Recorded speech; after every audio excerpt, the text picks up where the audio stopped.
박수 한번.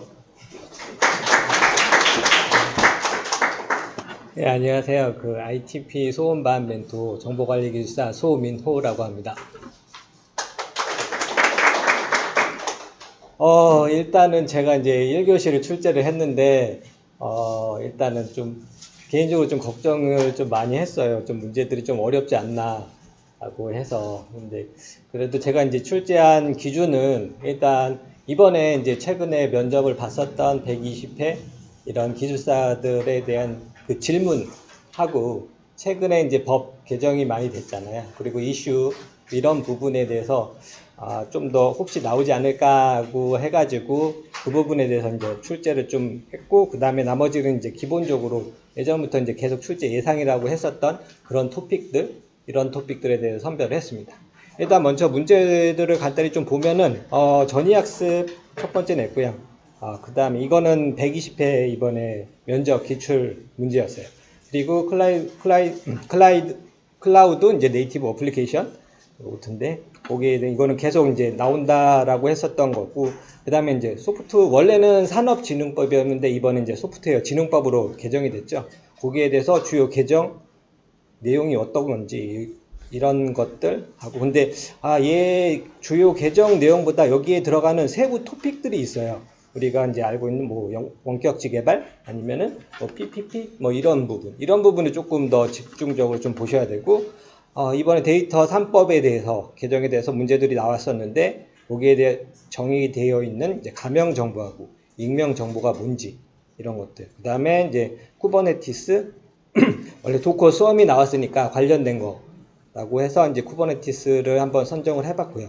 그 다음에 이제 전자서명법이 이제 개정이 되면서 공인인증서 기존에 있는 거를 이제 민간에서 이제 활용을 할 수 있기 때문에 거기에 따른 대체 기술들이 뭐가 있는지, 그 다음에 이제 언택트 문화에 따른 그 최근에 이제 영상회의 기술이 뭐가 있는지 이런 것들, 그 다음에 그 다음에 스마트 팩토리 보안 이쪽이 아직 출제가 안 돼서 이쪽 부분에 대해서 같이 넣고, 블록체인 이제 합의 알고리즘도 아직 출제가 안 됐어요. 그래서 그 부분 하고, 그 다음에 이제 옵티마이저 보존 토픽인데 과연 이 부분에 대해서 얼마나 작성을 잘 하시는지 하고, 그 다음에 최근 이제 과업 변경 가이드라인이 나왔는데 거기에 따른 판단 기준하고 절차, 이거 제가 한번 카페에 이제 관련 자료를 올려드렸었는데 이 부분에 대해서 한번 내봤고요. 그 다음에 데이터 이제 품질 관련된 인증, DQC, 여기까지가 일단 제가 출제한 범위입니다. 일단은 빨리 퀵하게 볼게요. 네, 전이학습 120회 이제 면접 기출이고요. 이거는 기존에 원래 최근에는 이제 경량 딥 러닝 알고리즘이 이제 많이 연구가 되고 있어서 거기에 하나에서 기존에 이제 데이터가 부족한 이런 부분에서 그 데이터나 모델을 재활용할 수 있는 이런 머신러닝 기법은 이제 전이학습인데요. 잘 작성해 주신 분들은 대부분 많이 작성을 해 주셨어요. 그래서 거기에서 이제 과업이나 이제 도메인, 전이 이런 방법이 있고, 귀납, 변형, 자율 이런 식으로 그 데이터 라벨에 따라서 되고 있으니까 이런 부분을 조금 더 상세히 좀 작성을 해주시면 될 것 같고, 거기에 따른 전이 학습 이제 주요 학습 기법들 산달나게 좀 작성을 해주시면 좋을 것 같습니다. 일단 넘어갈게요. 그 다음에 클라우드 이제 네이티브 어플리케이션은 이제 너무 고전 토픽이기 때문에 이제 이것도 고전이 아닌데 이제 기존에 이제 개발 방법론이나 최근에 많이 기출이 될 거라고 예고했는데 아직 안 나온 부분이라서 클라우드 관련된 토픽을 한번 선별을 해봤고요. 그 중에서 여기 주요 들어가야 될 것들은 요게 4가지는 꼭 들어가야 됩니다. 데브옵스하고 그 CI/CD, 그 다음에 이제 MSA, 그죠? 그 다음 컨테이너 이런 것들이 들어가고, MSA API 있고, 그 다음에 이제 투팩터 그 앱이라고 해서 12가지 방법으로 앱을 개발할 수 있는 방법론 이런 것들이 주요 키워드들이니까. 그리고 나머지 인프라 측면에서는 뭐 컨테이너, 쿠버네티스, 그 다음에 멀티 테너시, 클라우드니까 멀티 테너시 이런 키워드들까지 작성을 해주시면 좀 충분한 답변이 될 것 같습니다. 이렇게 좀 보시면 되고요. 그 다음에 이제 진흥법 주요 개정 내용, 이거를 내긴 했었는데 작성해 하실 수 있는 분이 계실까라고 생각했는데 의외로 작성을 잘 하신 분이 되게 있으세요. 그래가지고 주요 개정 사항이 뭔지 기존에는 이제 소프트웨어 산업진흥법이었는데 지금 이제 소프트웨어 진흥법으로 바뀌었고요. 그다음에 기존엔 정의가 약간 좀 틀려졌어요. 기존에는 이제 정보 시스템 뭐 이런 식으로 국한되어 있는데 이제 지금 이제 소프트웨어하고 관련 서비스 좀 더 폭넓게 이런 정의하고 기존에 이제 소프트웨어 산업 기반 조성 이런 부분, 그 다음에 이 중에서 좀 봐두셔야 될 부분이 이제 지식재산권 쪽 이쪽하고 인력 양성이나 이런 쪽은 많이 보고, 그 다음에 이제 그 뒤쪽에 보시면 이제 원격지 개발 쪽 관련된 이게 연관된 토픽이거든요. 그리고 요구사항 상세와 관련된 부분 이런 주요 사항하고, 그 다음에 이 소프트웨어 사업자가 수행 장소를 제한한다, 이게 원격지 개발 관련된 내용이거든요. 그리고 이게 이제 민간하고 이렇게 협력을 할 수 있는 그런 것도 이제 PPP 이런 쪽 관련 토픽이니까 그런 토픽까지 좀 같이 연계해서 좀 보시는 게 좋습니다. 그 다음에 이제 가명정보하고 익명정보인데, 얘가 이번에 이제 개인정보보호법에 이제 개정이 되면서 거기에 딱 명시가 되어 있어요. 가명정보가 뭐고, 익명정보가 뭔지 이 조항을 제가 적어놨는데, 여기 조항에 대해서 그 가명정보하고 익명정보에 대해서 적혀 있는데, 가명정보는 어떤 대체 키를 이용을 해가지고 기존의 개인정보를 그 변환이나 이렇게 알아볼 수 없게 하는 정보들을 얘기를 하고요. 익명정보 같은 경우에는 그 어떤 데이터를 개인정보를 삭제하거나 이런 식으로 하고 완전히 식별, 어떤 대체적으로 대체키나 뭐 이런 대입을 하더라도 알아볼 수 없는 정보들, 이거를 익명정보라고 합니다. 그렇기 때문에 가명정보는 어떤 제약이 있고요, 익명정보는 제한이 없습니다. 얘는 개인정보로 취급을 안 합니다. 익명정보는. 그렇기 때문에 어떤 개인을 식별할 수 있는 부분이 없어요. 그렇기 때문에 얘는 그 개인정보로 취급을 안 하기 때문에 어디서든지 마음대로 활용을 할 수 있어요. 그래서 익명정보는 개인정보보호법 적용 대상이 아닙니다. 그리고 가명정보는 그 법 보호 조치를 해야 되는 그 보호법의 적용 대상이고요. 이게 가장 큰 차이점입니다. 그리고 여기에 대한 그 주요 기법들, 대부분 이걸 비식별화 조치 가총사건만 뭐 이걸로 적어주셨는데, 얘는 그 중에서 그 가명 처리 기법이 여러 가지 포함되는데 주요 기법들이 이 세 가지예요. 휴리스틱 하고 암호화 교환 방법. 그러니까 단일 토픽으로만도 나올 수 있기 때문에 이 부분은 좀 알고 가시라고 했습니다. 그리고 이거는 기존에 이번에 나왔었던 결합하고 반출 방법에 대해서 한 달라고 작성을 해봤고요. 보시면 되고요. 쿠버네티스는 기존에 이제 도커 수험이 나왔기 때문에 연관된 토픽으로 선별을 했어요. 그리고 대부분 작성을 잘 해주셨고, 기본적으로 이제 마스터하고 워커 노드가 있고, 여기에 구성 요소들이 어떻게 되어 있는지, 대부분 잘 작성을 해주셨기 때문에 주요 좀 더 이제 상세히 각각의 뭐뭐들이 있는지 좀 적어 놨으니까 그 부분을 좀 참고를 하셔서, 이건 클라우드하고 연계된 부분, 관리, 이런 부분도 있고, 그 다음에 좀 더 어드바이스 쪽 이런 부분도 있고, 애드온 서비스라고 해서 이제 별도로 애드온으로 탑재를 할 수 있는 이런 것들까지 있으니까 약간 좀 더 풍부하게 답변을 해 주시는 게 좋을 것 같습니다. 넘어갈게요. 그리고 기존에 이제 우리가 마스터 노드하고 그 워커 노드라고 하는데, 이거는 이제 그 쿠버네티스 사이트에서 이제 캡처한 거예요. 그렇기 때문에 그쪽에서는 마스터 노드를 이제 컨트롤 플레인이라고도 얘기하고, 그 다음에 그 워커 노드를 이제 쿠버네티스 노드라고 이런 식으로도 표현을 하더라고요. 일단 참고하시라고 좀 가져왔습니다. 네, 그 다음에 이제 공인인증서 대체기술 전자상업법 개정에 따라서 이제 주요 대체기술을 적으라고 했는데, 이것들은 대체기술이기 때문에 최대한 많이 적어 주시는 게 좋아요. 그러니까 좀 한 몇 가지 안 적으신 분들도 있는데, 최대한 머리를 짜내서 작성을 해주시는 게 좋습니다. 어려운 내용은 아니니까 쭉 보시면 될 거예요. 이 부분은 좀 넘어가고요. 네, 그리고 주요 뭐 참고사항에 기존에 뭐 하나 비교법 아니면 정자사항 주요 개정사항 이런 것들 있으니까 한번 읽어보시면 될 것 같습니다.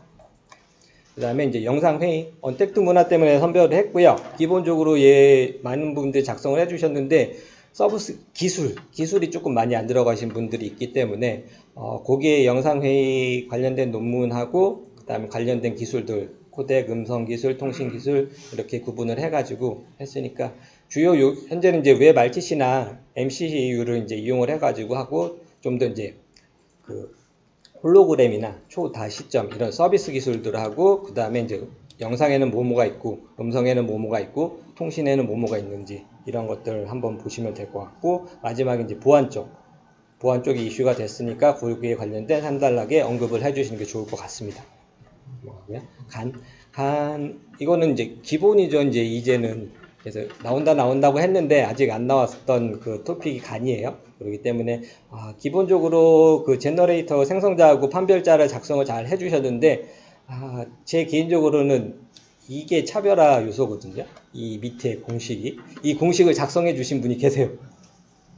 예, 잘 작성을 해주셨는데 약간 좀 틀린 부분이 있는데, 이 간에서 이 공식을 이용해서 간이 어떻게 판별을 하고 어떻게 하는지 이 부분이 정말 차별화 요소입니다. 이거는 일반적으로 많이 알고 있던 사람들이 알고 있는데, 그거 이외에 이 공식을 이용을 해가지고 어떻게 판별을 하고 어떻게 생성하고 적대적 경쟁을 학습을 하는지 이거를 좀 아셔야지 좀 더 고득점이 나올 것 같아요.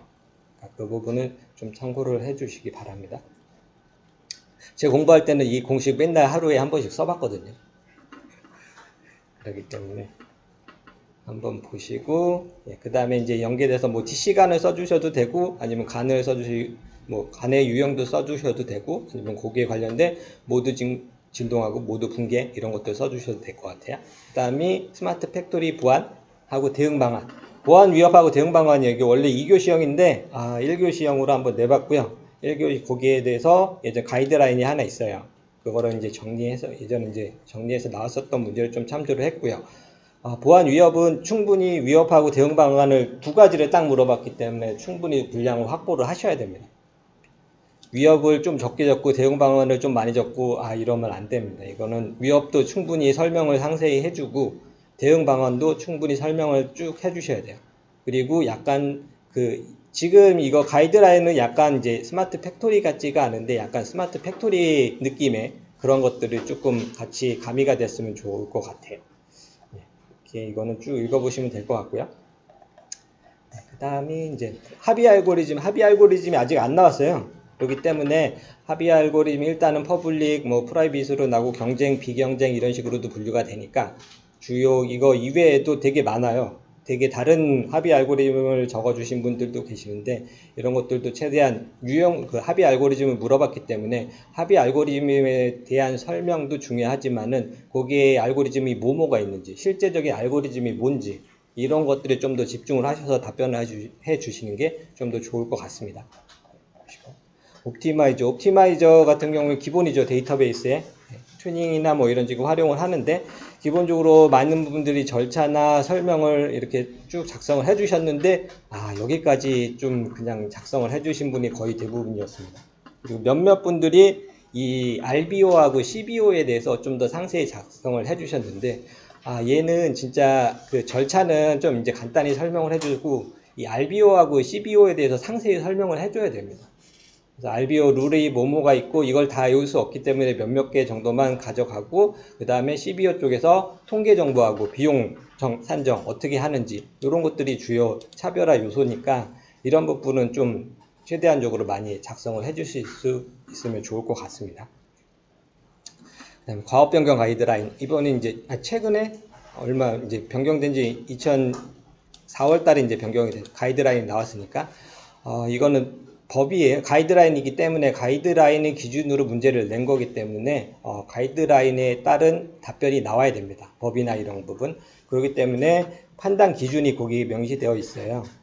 어려운 내용은 아닙니다. 법제도 변경이 되거나 기술 정책적 환경 변화, 그 다음에 수발주 간 어떤 합의안, 업무 이게 주요 판단 기준이 과업의 변경 기준인 거고요. 그 다음에 이제 과업 변경 시기가 있어요. 어떤 작업 시작 전에 변경을 해야 되고 기준선이 있습니다. 사업수행 계획서하고 산출 내역서 이런 부분이 있어가고 절차도 어려운 부분은 없어요. 어떤 변경 요청을 하고 변경심의위원회를 구성을 하고 심의를 하고 결과 통보하고 그 다음에 거기 관련 내역서 작성해서 최종적으로 계약금 조정을 한다. 이런 방식으로 진행이 됩니다. 이게 가이드라인의 주요 내용입니다. 그렇기 때문에 얘는 2교시형으로도 거의 2교시형으로 충분히 나올 수 있는 내용이기 때문에 얘는 좀 가져가시는 게 좋을 것 같습니다. 마지막으로 이제 DQC 데이터 품질 쪽이에요. 많은 부분이 작성을 잘 해주신 부분도 있는데 약간의 틀린 부분 이런 부분도 있기 때문에 데이터 품질 관련된 부분이 되게 중요하게 이슈가 되고 있기 때문에 최대한적으로 DQC가 뭐고 여기에 심사 기준이 뭐고 그 다음에 인증 레벨 이것까지 작성해 주신 분 계세요. 이런 부분이 다 차별화 요소거든요. 그렇기 때문에 그 다음에 DQM이 뭐고 거기에 대해서 심사 기준이 뭐고 그 다음에 DQS 이런 부분 어떤 심사 기준이 뭐고 레벨이 어떻게 된다 라고 이렇게 작성을 해 주시는 게 얘가 1교시형으로 좀 작성을 해 주시기가 쉽지가 않은데 만약에 이제 대부분 이제 나온 다음에 2교시형으로 나올 것 같은데 혹시 몰라서 한번 1교시로 내봤습니다.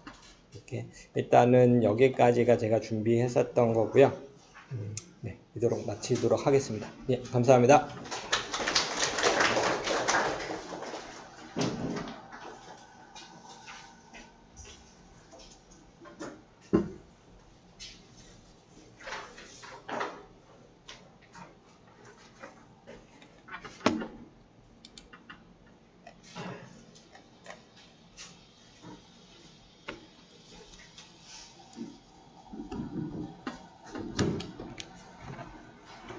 안녕하십니까. 114회 정보관리 전일이라고 합니다. 저는 지금 강남 평일 야간반 서브 멘토를 맡고 있고요. 제가 부여받은 시간이 10분에서 15분 동안이니까요. 여러분들 제가 낸 문제에 대해서 핵심만 알려드리고요. 지금 강남 평일 야간반이 엊그저께 발표가 됐는데 3명이 합격을 했습니다. 일반적으로 한 15명 정도 이렇게 수험생들이 오는데 3명이면 거의 20%에 육박한 합격률이기 때문에 이번에 많이들 빠져나가게 됐죠. 그래서 지금 위급한 상황이기 때문에 혹시 저희 강남 평일 야간반에 관심 있으신 분들은 빨리 접수해 주시기 바랍니다. 일단 선착순도 중요를 하지만 여러분들이 끝까지 10몇 주 동안 끝까지 이렇게까지 와서 시험을 볼 수 있는 끈기만 있으시다면 언제든지 합격할 수 있습니다. 안 그렇습니까? 김땡공님 맞죠? 예. 이게 유튜브로 방송되기 때문에 여러분들의 익명성은 철저히 보장해 드리겠습니다. 예. 그래서 일단은 강남평일 야간반은 여러분도 알다시피 이번에 120일의 기출문제였나요? 몇 문제는 타 학원에서 그대로 거의 비슷하게 낸 게 아니냐라고 이제 추측들 하고 계시는데요. 그것보다는 저희 강평야에서는 타사 모의고사도 좀 독특한 문제들도 간간히 섞어서 내기 때문에 다양하게 대비를 할 수가 있습니다. 그래서 공부를 안 해서 그렇지 다양한 문제에 대해서 그 기출 문제에 대해서 나오더라도 당황하지 않고 자신 있게 쓸 수 있다는 게 강남평일 야간반의 장점이라고 생각하고 있습니다. 김땡권님 맞죠? 예, 맞습니다. 아무튼 그 강남평일 야간반에 관심 있으신 분들은요 언제든 연락 주시고요. 평일날 시간이 없다. 그럼 NS반 그리고 또 소원반 이렇게 가서 시험 볼 수도 있고 이게 병행 크로스 교육이 되기 때문에요. 전혀 걱정 안 하셔도 돼요. 평일날 여러분들 야근 때문에 빠졌을 경우에는 주말반에 이렇게 NS반이라든지 소원반 이렇게 같이 들을 수도 있고요. 소원반이나 NS반에 있는 분들이 주말에 어떤 일 때문에 못한다. 그럼 강남평일 야간반 와서 시험 보고 아니면 교육 받을 수도 있기 때문에 서로 크로스 교육을 할 수 있다는 큰 장점이 있습니다. 그래서 저희 반이랑 다른 반이랑 굉장히 친합니다. 매년 교류가 작기 때문에 그래서 그런 강점도 있다는 거 꼭 명심해 주시고요. 자, 첫 번째 문제 데이터 품질 향상 방안에 대해서 설명하시오라고 되어 있습니다. 일단은 그 지문이 짧죠. 짧을 경우에는 여러분들 목차를 잘 잡으셔야 된다는 꼭 잊지 말아 주시고요. 일단은 4단락을 잡아야 된다. 세 페이지에 대해서 4단락을 잡아야 되고 일단 1단락은 이슈라든지 아니면 최근 트렌드, 필요성에 대해서 적어주시고요. 2단락은 데이터 품질 관리 향상 방안에 관련된 어떤 구조, 어떻게 하겠다라는 큰 아키텍처적인 내용, 전략을 적어주시면 되고요. 세 번째 단락이 가장 중요합니다. 그거에 대해서 이제 데이터 품질 관리, 아까 1교시에도 설명했듯이 뭐 DQC를 적으셔도 되고요. 데이터 클렌징, 아니면 다양한 데이터 기법 요소 등이 있습니다. 이러한 키워드들이 들어가줘야 되는데 키워드들이 들어가지 않고 데이터는 그냥 잘 해야 된다, 적당히 어떻게 된다 이렇게 쓰기보다는 여러분들은 기술사 시험을 보시기 때문에 데이터 토픽에서 공부하셨던 다양한 키워드를 삽입하셔서 4단락까지 작성해 주시는 게 핵심입니다. 그래서 요거는 여러분들이 잘 알고 있는 것도 중요하지만 논리적으로 작성하는 게 핵심 키포인트라고 생각하시면 됩니다. 문제가 쉬운 만큼 고득점 받기가 어렵다는 점 잊지 말아주시고, 요거는 기출 실전에서도 마찬가지고요. 문제가 쉬울 경우일수록 다른 분들도 잘 쓰기 때문에 고득점이 쉽진 않다는 거 잊지 말아주시기 바라겠습니다. 자, 두 번째 DRS. DRS 하면은 여러분들 뭐가 생각나시죠? BCP가 생각나시죠? BCP. 최근에 그 뭐죠? 코비드19로 인해서 여러분들 이제 기업에서 다양하게 뭐 재택근무 이런 것 때문에 BCP 관련된 내용들이 이슈가 있습니다. 요거는 일반적인 재해라든지 어떤 붕괴됐을 상황에 대해서 기업이나 공공에서의 BCP고요.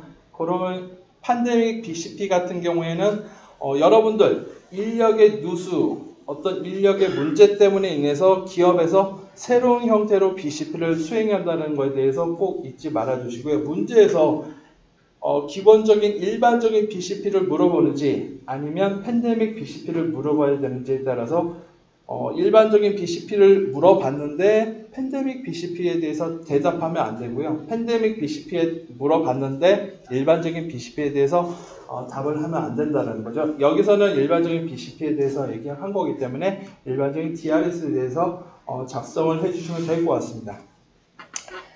KPC 카페에 보시면 제가 이제 팬데믹 BCP 관련돼서 자세하게 적어 놓은 게 있거든요. 이제 서브노트에도 여러분들 없을 겁니다. 거기 있는 내용 그냥 카피하셔서 꼭 갖고 가시면 좋은 자료가 되실 겁니다. 그래서 여기서는 일단 구축 형태, 상호 구축, 공동 독자 구축, 이런 식으로 나눌 수도 있고요. 그리고 복구 방식에 따라서 미러, 핫, 원, 콜드 이렇게 두 가지 뷰로 다양하게 적어주시는 게 핵심이고요. 여기서는 RPO랑 RTO가 있는데 이게 아직도 헷갈리시는 분들이 있더라고요. RPO는 데이터 관점에서, RTO는 시스템 관점에서 복구가 돼야 된다는 거 꼭 잊지 말아 주시고요. RPO랑 RTO를 작성하실 때는 그래프까지 작성을 해주시는 게 좋다. 그리고 이제 세 번째, 소스 코딩과 채널 코딩을 물어봤습니다. 최근 모의고사는 라인 코딩까지도 물어보죠. 그래서 여러분들 헷갈리시는 게 채널 코딩에다 라인 코딩의 정의까지도 적어주신 분들이 있는데, 소스 코딩과 채널 코딩을 물어봤기 때문에 소스 코딩은 효율성, 데이터의 효율성에서 데이터를 압축하든지 제거하기 위한 어떤 기술, 기법 등을 적어주시는 게 핵심이고요. 그리고 채널 코딩은 그게 오류가 나지 않게끔 탐지하든지 제거하는 그런 기법들로 작성을 해주시는 게 좋을 것 같습니다. 라인 코딩 같은 경우는 여기 기술 안 되어 있는데요. 일반적인 아날로그를 디지털화하는 이런 단극성, 양극성 이런 기법들을 적어주시는 게 핵심이라고 보시면 될 것 같습니다. 자, 네 번째 해시함수 보안. 해시함수 보안. 여기서는 이제 레인보우 테이블이라고 되어 있는데, 여러분들 이제 패스워드를 암호화를 하면 해시함수를 해서 단방향으로 데이터를 저장하죠. 근데 양방향, 다시 역방향으로 데이터를 복구하지 못합니다. 그래서 그러한 문제점, 이러한 이슈 등을 해커들이 이용을 해서 패스워드를 해시 테이블을 이용해서 다이제스트를 저장했을 때 그것들을 무수하게 다양한 경우의 수들을 나름대로 데이터를 저장해 놓습니다. 그렇게 해놓고 데이터가 어떤 최종 해시 코드를 이용해서 나온 데이터를 추적해서 해커가 저장해 놓은 다이제스트랑 비교해서 이 해시 테이블에 대한 패스워드는 요거나 이렇게 브루스포스 역주적으로 패스워드를 확인하는 그 해킹 기법이라고 보시면 될 것 같고요. 요거를 방지하기 위해서는 어떻게 하느냐? 그래서 이제 솔트 기법이라는 게 있습니다. 중간에 키값이라든지 임의의 수를 넣어서 그 최종 다이제스트 값을 좀 더 다양하게 하는 거. 그리고 키 스트레칭은 데이터를 뭐 펼친다라는 뜻이 있는데요. 이거는 해시 펑션을 한 번만 돌리는 게 아니라 n회, 두 번, 세 번 돌려서 데이터를 더 복잡하게 해서 데이터를 역변환하지 못하게 하는 게 키 스트레칭 기법이라고 보시면 될 것 같습니다. 그래서 실제로 구현된 게 지금 미국 표준 연구소에서 승인된 알고리즘이라고 여기 이제 4단락에 기술되어 있는데요. 요거를 작성해 주셔서 4단락을 한번 멋있게 장식해 주는 것도 좋을 것 같습니다. 마지막 5번 커널인데요. 그 118인가 119에 한번 유니커널이 나온 적이 있었습니다. 유니커널은 일단은 그 기존의 컨테이너라든지 이런 것들이 물론 그 어떤 데이터, 어떤 프로그램에 있어서 다양하게 뭐 가용성은 좋겠지만 보안에 대해서 문제점이 있어서 유니커널이라는 개념이 나오게 됐습니다. 그 유니커널이라는 게 최신 기술이나 기법이 아니라 예전에 리눅스에 있던 기술이 그 엑소 커널이라는 게 있습니다. 거기에 살짝 변환이 돼서 최근에 이제 유니커널이 이슈가 되고 있는데요. 그거는 일단 가볍고 보안에 강하다. 왜냐? 어플리케이션과 라이브러리 커널 간의 연계로 인해서 하나의 그 주소를 각각에 대해서 이용하기 때문에 보안에 강하다라는 장점이 있습니다. 그래서 일단 한번 유니커널이 나왔기 때문에 커널의 원래에 대해서 물어볼 수가 있기 때문에 한번 내봤습니다. 그래서 커널의 역할이 뭔지, 그리고 커널의 구조가 뭔지. 그래서 여러분들 이제 커널 구조로 하면 뭐 물리적 구조도 있겠지만 논리적 구조도 있을 거거든요. 이럴 경우에는 두 가지를 다 작성해 주셔서 채점관들을 좀 더 좋게, 채점하기 좋게, 점수를 좋게 받을 수 있도록 유도하는 것도 좋겠죠. 그래서 커널의 종류, 모놀릭, 마이크로, 하이브리드, 엑소가 있고요. 엑소가 최근 그 유니커널이랑 거의 비슷한 개념이라고 보시면 될 것 같습니다. 예, 이제 마지막 6번이네요. 제가 10분에서 15분까지로 할당이 되어 있는데 그래도 한 3, 4분 남았네요. 마지막 6번은 강화학습, 역강화학습, 모방학습인데 요게 이제 그 애트리도 나왔고 최근 그 강화학습이 이제 그 알파고 리가 강화학습을 이용해서 굉장히 인공지능의 새로운 뭐 토대를 마련했다고 하는데요. 이제 그 강화학습의 정의가 뭐죠? 에이전트가 어떤 상태에서 어떤 수행을 할 때마다 보상함수에 의해서 점수를 매게 되죠. 플러스냐 마이너스냐. 하지만 이 보상함수 그리고 알파고리 바둑 같은 프로그램, 게임 같은 경우 굉장히 파라미터가 단순하고요. 하지만 우리 실생활에 있어서 이러한 인공지능을 적용할 때 다양한 파라미터 그리고 워낙 복잡하기 때문에 이 보상함수가 과연 맞는지, 과연 네가 맞느니 워낙 복잡하기 때문에 이 보상함수를 그냥 쓰지 말고 만들어보자 하는 게 역강화학습이라고 보시면 될 것 같습니다. 그래서 여러분들이 어떤 정책을 수행하면서 강화학습, 그 보상함수를 만들어주는 거예요. 그래서 그 보상함수를 만들어준 걸 가지고 나중에 그걸 쓸 수 있는 건데 여러분들이 잘 이해가 안 되실 거예요. 예를 들면 여러분들이 야구를 관람을 했을 때 안타를 치면 뭐 점수가 나오고 홈런을 치면 점수가 더 많이 나오고 이러한 규칙들이 있죠. 이러한 규칙에 의해서 야구 점수가 룰이 생성이 된다는 게 강화학습이라고 보시면 되고요. 이러한 룰이 없다. 그냥 어떤 타자가 안타를 쳤다, 홈런을 쳤다 했을 경우에 관중들의 반응을 보면서 점수를 역으로 만드는 거예요. 그래서 요 안타를 쳤는데 그 관람객들의 반응이 괜찮다. 홈런을 쳤는데 반응이 워낙 좋다. 이러면 그 보상 함수를 만들 수가 있죠. 그 관중들의 그 어떤 응원 그걸 인해서 보상 함수를 만드는 거다. 거꾸로 만드는 거라고 생각하시면 될 것 같고요. 그 다음에 이제 모방학습이라고 있습니다. 모방학습. 모방학습은 이러한 보상 함수를 만들기 전에 어떤 전문가를 통해서 하는 행동을 그대로 모방하는 거예요. 다시 야구 얘기를 들을게요. 뭐 어떤 야구 선수, 야구를 잘하는 뭐 이대호 선수가 워낙 홈런을 안타를 잘 친다. 그래서 그 사람의 폼이라든지 아니면 히팅 포인트, 어떤 궤적 이런 것들을 그대로 따라하면서 자기도 연습을 한다. 이걸 모방학습이라고 보시면 될 것 같고요. 그리고 행동복제. 행동복제는 말 그대로 이러한 행동, 스윙이나 궤적, 이러한 판단, 모습을 보고 그대로 따라하는 게 행동복제고요. 견습학습은 뭐냐? 좀 더 뎁스 있게 들어가서 이대호 선수가 규칙을 만드는 거예요. 힘을 빼고 치면은 점수가 잘 나와. 그래서 규칙, 힘을 빼야 된다. 이런 규칙을 만들고 히팅 포인트는 좀 더 앞으로 둔다. 이런 규칙을 만들어 놔요. 그러면은 야구 못하는 애들이 그 규칙을 가지고 같이 따라하게 되는 거죠. 그래서 그렇게 전문가가 만들어낸 그 보상 함수를 가지고 그 야구 못하는 사람들이 그걸 따라해요. 그리고 그걸 가지고 그 규칙을 가지고 새롭게 학습자가 야구 못하는 사람이 따라하게 되는 게 견습학습이라고 보시면 될 것 같습니다. 견습이라는 거는 여러분들이 어떤 회사라든지 이렇게 인턴으로 들어가서 학습을 한다는 게 견습학습이라고 보시면 될 것 같습니다. 그래서 다양한 역방학학습의 모델의 종류가 있다라고 보시면 될 것 같고요. 이렇게 해서 일단은 6번째 문제까지 완료가 됐습니다. 감사합니다. 다음은 3교시 박지원 교수님께서 수고해 주시겠습니다. 감사합니다.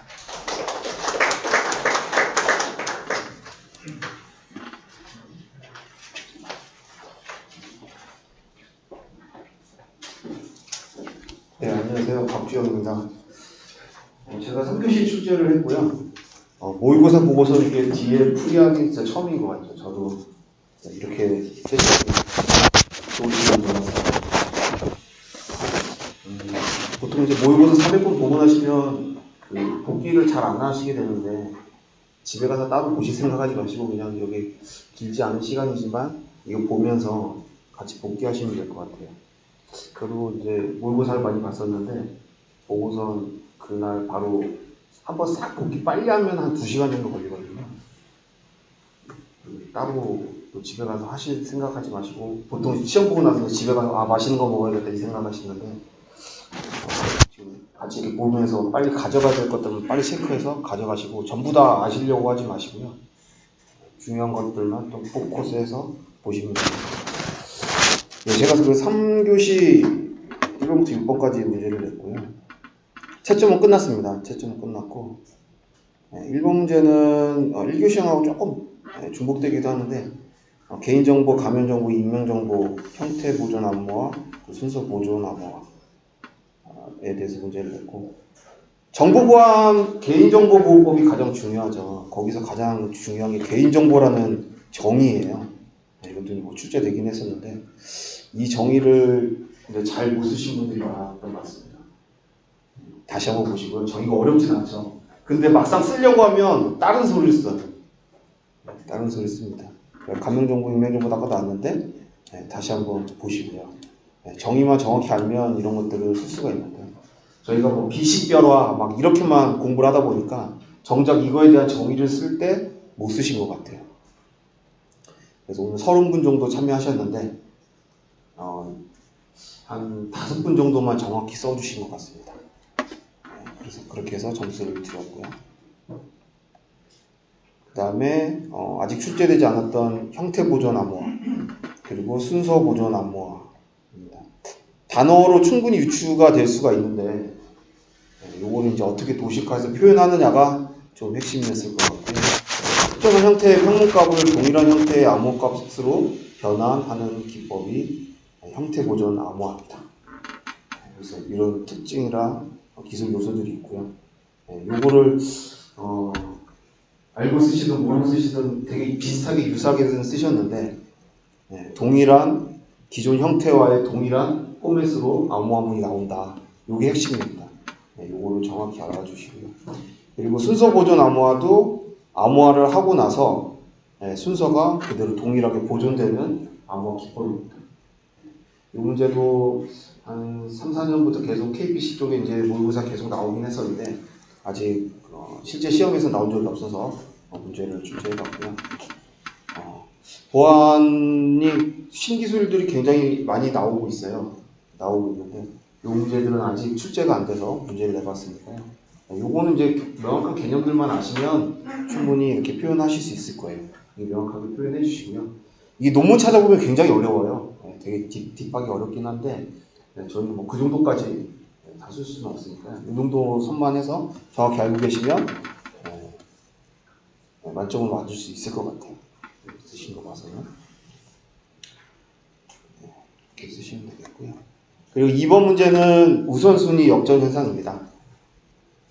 CA의 기본 토픽 중에 기본 토픽인데 막상 쓰려고 하면 헷갈려요. 저도 그래 봐서 알고 채점하면서도 나는 분명히 공부했는데 쓰려니까 다르게 쓴다. 그렇게 쓰신 분 많고 제발 자세히 안 봐주길 바라면서 쓰신 분들이 되게 많았대요. 그죠? 그래서 이거 물어본 거는 역전 현상을 물어봤어요. 그러면 물어본 역전 현상에 대해서 절반 50% 가까이는 이 역전 현상이 왜 발생하는지 그 도식화를 좀 해주셔야 돼요. 이거 당연히 키워드는 해결하기 위해서 올림하고 상속이잖아요. 올림하고 상속만 막 쓰신 분들이 너무 많았어요. 물어본 거는 역전 현상이 뭐냐. 내 서브노트에 많이 할애되어 있는 그걸 쓰는 게 아니고요. 물어본 걸 쓰셔야 됩니다. 그건 꼭 기억을 해주세요. 본시험에서 1교 시험이든 2교 시험이든 물어본 걸 쓰셔야 됩니다. 그래서 역전 현상에 대해서는 내용은 어렵진 않아요. 기존에 있던 타스크가 우선순위가 역전돼서 실행되지 못한 현상이잖아요. 현상에 대해서는 거의 이해를 하고 계신데 또 이렇게 간결하게 표현을 못 해주신 분도 많았어요. 내가 잘 모르겠거나 아니면 막상 쓰다 보니까 헷갈리신 분도 많았고 알고 있는데 표현을 못 하신 분도 있는 것 같고. 그래서 내가 학습하실 때는 특히 CA나 네트워크는 명확하게 그림을 개념들을 좀 갖고 계시는 게 좋겠습니다. 그래서 역전현상을 좀 풍부하게 좀 써주셔야 되겠고요. 그 다음에 이제 상속과 올림입니다. 이 두 개는 진짜 헷갈리죠. 쓸 때 똑같이 쓰세요. 나도 쓰면서 모르겠다. 이 두 개 똑같네. 그냥 이렇게 개념도 쓰신 분들이 많은 것 같아요. 우선순위 상속은 말 그대로 진행되는 타스크에 그걸 상속하는 거죠. 그래서 우선순위를 올려주는 거거든요. 그리고 우선순위 올림은 자원이란 말이 있어야 돼요. 자원 자체를 갖다가 우선순위 올려주는 거예요. 그래서 어디 서브노트 보면 뮤텍스, 세마포어라고 해서 답을 쓰신 분도 있는데 그게 자원의 우선순위를 높여주는 거예요. 그래서 자원의 우선순위 엄밀히 따지면 자원의 우선순위를 올린다고 보시면 돼요. 그 내용이 있어야 되고요. 아니면 뮤텍스를 쓰신다든가 그렇게 해서 답을 해주시는 게 필요하겠습니다. 그래서 이런 건 뭐 장황하게 쓰실 필요 없어요. 그림하고 딱 명확한 설명들만 해주시고 빨리 빠져나가시면 돼요. 저희가 문제들을 보면 좀 서술식으로 좀 분량 뽑아내면서 많이 써야 되는 문제가 있고요. 그냥 명확하게 팩트만 딱딱딱 쓰고 빨리 빠져나가는 문제들이 있어요. 이런 건 명확하게만 쓰시면 됩니다. 그리고 1교 시험에서도 개인정보, 감염정보, 임명정보 뭐 이렇게 보지만 이제 분량 채우려고 막 많이들 쓰세요. 근데 정의가 틀리면 점수가 나갈 수가 없어요. 명확한 정의를 쓸 수 있게 더 할애하시는 게 좋겠습니다. 그래서 문제마다 서술식으로 좀 길게 써야 될 건지 아니면 명확하게 팩트로 써야 될지 그걸 좀 판단하셔서 전략적으로 적으실 필요가 있습니다. 시간도 없는데 막 이번 문제 같은 거 괜히 억지로 더 쓰고 더 쓸 게 없어요. 이거는 4달러게 뭐 갑자기 안 물어보면 막 딴 거 쓰는 그런 시간은 버리시고 딴 문제 투자하시고요. 이런 것들은 정확하게만 쓰시면 된다. 그 다음에 DHCP의 구조와 동작 원리에 대해서 문제 냈습니다. 최근에 뭐 출제된 적이 없어서 문제 냈고요. DHCP는 뭐 다들 알고 계실 거예요. 자동으로 동적으로 그 주소를 부여하고 관리하는 프로토콜이죠. 그래서 DHCP 구조는 기본적으로 뭐 DHCP 클라이언트, 서버, 데이터베이스 뭐 이런 것들이 있고 그걸 관련해서 어떤 에이전트들 부르는 이런 구성 요소를 물어볼 겁니다. 이거 해서 어떻게 작동을 하는지 그걸 물어볼 내용이고요. 그리고 두 번째는 동작 원리는 요 네 가지 디스커버, 오퍼, 리퀘스트, 액트 네, 이건 외워주세요. 네, 이걸 도라로 보통 외우죠. 근데 이 뒤에 틀린 부분도 되게 많아요. 네, 앞 글자만 외워가지고 뒤가 뭐지? 뒤가 뭐지? 진짜 머리 아프셨을 거예요. 네. 이거 잘못된 얘기 안 해드릴게요. 잘못된 얘기 해드리면 또 나중에 시험 때 그거 적어요. 네. 그래서 오늘 내가 틀린 거 아시잖아요. 오늘 명확히 가져가시면 돼요. 저 4개 키워드만 잘 나오면 됩니다. 순서대로. 네, 이걸로 이제 한글로 푸신 분들도 있는데 명확하게 영문명이 나오는 게 좋겠습니다. 그래서 이것도 명확한 팩트를 물어보는 문제였고요. 그래서 어차피 해설지는 다 보시는 거니까 오늘 30분 채점한 분 중에 이 4개를 명확하게 해서 하신 분도 그렇게 많지는 않았습니다. 의외로. 제 기본 토픽이겠지만 근데 오늘 한번 써보셨으니까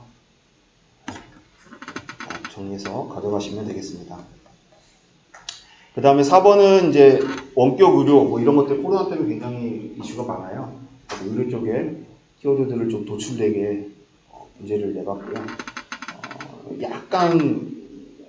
약간 이제 서비스적인 뭐 경영적인 그런 느낌의 문제일 수도 있는데 일단 1번 스마트 케어를 얘기할 때는 우리 의료 쪽에 키워드들 많잖아요. 그런 것들을 좀 많이 넣어서 답을 좀 해주시는 게 필요할 것 같아요. 스마트 헬스케어 모르시는 분 계실까요? 다 알죠. 다 알아요. 그럼 뭘로 좀 승부를 걸어야 될까요? 기술 요소들이 좀 나와야겠죠. 의료 쪽에 표준도 많고 표준도 시험에 나왔잖아요. 표준, 기술 요소들. 이런 요소들을 좀 내서 여기 적힌 것뿐 아니라 많은 것들 알고 계실 거예요. H7하고 그런 것들 PCS 있잖아요. 그런 것들 좀 넣어서 의료 쪽이면 그쪽 키워드들 오늘 혹시나 놓치셨던 분들은 의료 쪽 키워드들 지금 다 정리하세요. 꼭 제가 오늘 원격 진료 의료 이슈 때문에 충분히 문제 나올 수 있을 것 같아요. 그래서 토픽 꼭 보시고 키워드들 채워주시고요. 그리고 이제 진행 서비스 기술들은 얼마든지 썰이 풀 수도 있는 문제예요. 관점만 잘 나눠서 쓰면 되는 문제인데 이게 좀 맞게 물어본 거에 맞게 관점을 나눠서 썼는지 그걸 보고 채점을 했습니다. 그러니까 본 시험에도 답이 있는 문제가 있고 좀 그럴싸하게 물어본 거에 그럴싸하게 써야 되는 문제가 있어요. 이건 이제 그럴싸하게 쓰시면 돼요. 이건 장담합니다. 보통 모의고사 보면 왜 저거는 서브노트에 없는 건데 왜 잘 쓴 사람들 다 잘 쓰지? 되게 신기하지 않아요? 서브노트에 없어요. 모의고사 1, 2등 하시는 분들도 그거 써본 적 없어요. 서브노트에 없어요. 근데도 막 15점, 16점 맞아요. 왜 그럴까요? 물어본 걸 한번 생각하고 쓰실 수 있는 능력이 있으신 거예요. 오늘 이거 만약에 오늘 저 16점 드린 분도 계시거든요. 서브노트 한번 보라고 할까요? 이거 준비되어 있으신 분 없어요. 근데 그분들은 다 고득점을 맞아요. 문제마다. 왜냐? 문제에 대해서 뭘 써야 될지를 미리 생각하고 쓰시기 때문에. 그냥 손 가는 대로 분량 채우면서 쓰신 분하고 한 번이라도 생각해서 이런 관점에서 이렇게 써야 되겠구나. 요걸 느끼신 분하고 차이가 굉장히 큽니다. 근데 요거는 한순간에는 안 돼요. 그래서 많이 써보시면서 계속 점프 하셔야 되는 겁니다. 그래서 힘든 시험이에요. 그래서 그걸 빨리 깨우시는 분들이 빨리 합격하시고요. 그걸 모르고 그냥 무턱대고 서브노트만 줄 쳐가면서 계속 그것만 하고 내 생각 없이 그냥 보기만 하신 분들은 조금 더 오래 공부하시지 않나 이 생각이 듭니다. 그래서 이런 좀 서술식은 관점을 한 번 더 생각하시고 답을 써주시는 게 필요하겠습니다. 활성화 방안도 그래요. 보통 뭐 정부, 뭐 사회, 뭐 기관 이렇게 나눌 수 있잖아요. 이게 명확하게 좀 나눠서 답을 해주시는 분들이 명확한 답들이 나왔을 겁니다. 그 다음에 5번 문제는 선택 정렬입니다. 선택 정렬은 그렇게 이제 정렬 중에 어렵진 않고 최근에 출제된 적은 없어서 문제를 냈고요. 요거는 이제 답만 보면 슈도코도 적어주신 분들 많더라고요. 뭐 조금씩 틀리긴 했지만 그래도 도전에 박수를 드리고 근데 뭐 아예 틀리진 않으셨어요.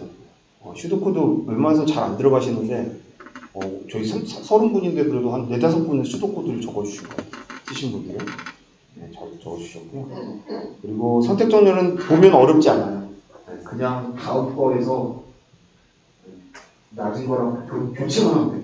이거 뭐 설명해 드릴 필요도 없어요. 이것만 보면 이거 선택 정렬. 근데 한 2분 정도가 버블 정렬을 적으셨습니다. 계속 바로 뒤에 거랑 교체하면서 가는 게 어울려 보이는 거예요. 그거랑 헷갈리지 마시고 선택 정렬을 뒤에서 제일 낮은 거랑 바로 교체를 하는 겁니다. 그것만 주의해 주셔서 선택 정렬 이번에 혹시나 나오면 꼭 풀어보시고요. 그리고 킥 정렬은 항상 준비하셔야 돼요. 정렬 굉장히 많잖아요. 킥 정렬이 제일 아마 정렬 중에 많이 나왔고, 그리고 병합 정렬이 한 번도 안 나왔어요. 아직. 우리 시험에 한 번도 안 나왔어요. 그래서 전략적으로 병합 정렬 한 번 안 나왔으니까 하고, 그리고 킥 정렬은 자주 나올까 하고, 그리고 선택 정렬이 최근에 나온 적이 없어요. 그래서 요 정도만 좀 준비하실 수 있으면 좋겠습니다. 얘는 복잡도가 5의 n 제곱입니다. 그리고 정렬 문제 나오면 항상 복잡도 적어주셔야 됩니다. 그 다음 6번은 성능 테스트입니다. 저희 현업에서 다들 성능 테스트를 많이 하실 텐데 충분히 또 나올 수 있다고 생각을 해서 문제를 냈고, 주요 지표는 요 요소들을 물어봤습니다. 요 정도 지표들은 좀 나와야 될 것 같아요. 저희가 준비를. 그래서 한번 보시고 내용들은 어렵지 않으니까 요 키워드들은 꼭 준비를 하셨다가 성능 테스트는 얼마든지 시험에 또 나올 수 있을 것 같아요. 봐주시고요. 그 다음에 테스트 유형은 이 세 가지에 대해서 봐주시면 돼요. 그다음 절차는 이건 꼭 답이 있는 건 아니지만 스크립트 작성해서 계획 해석, 보안 형성하고 분석까지 이렇게 하면 되겠습니다. 네, 이렇게 해서 문제를 내드렸습니다. 네, 다음 4교시.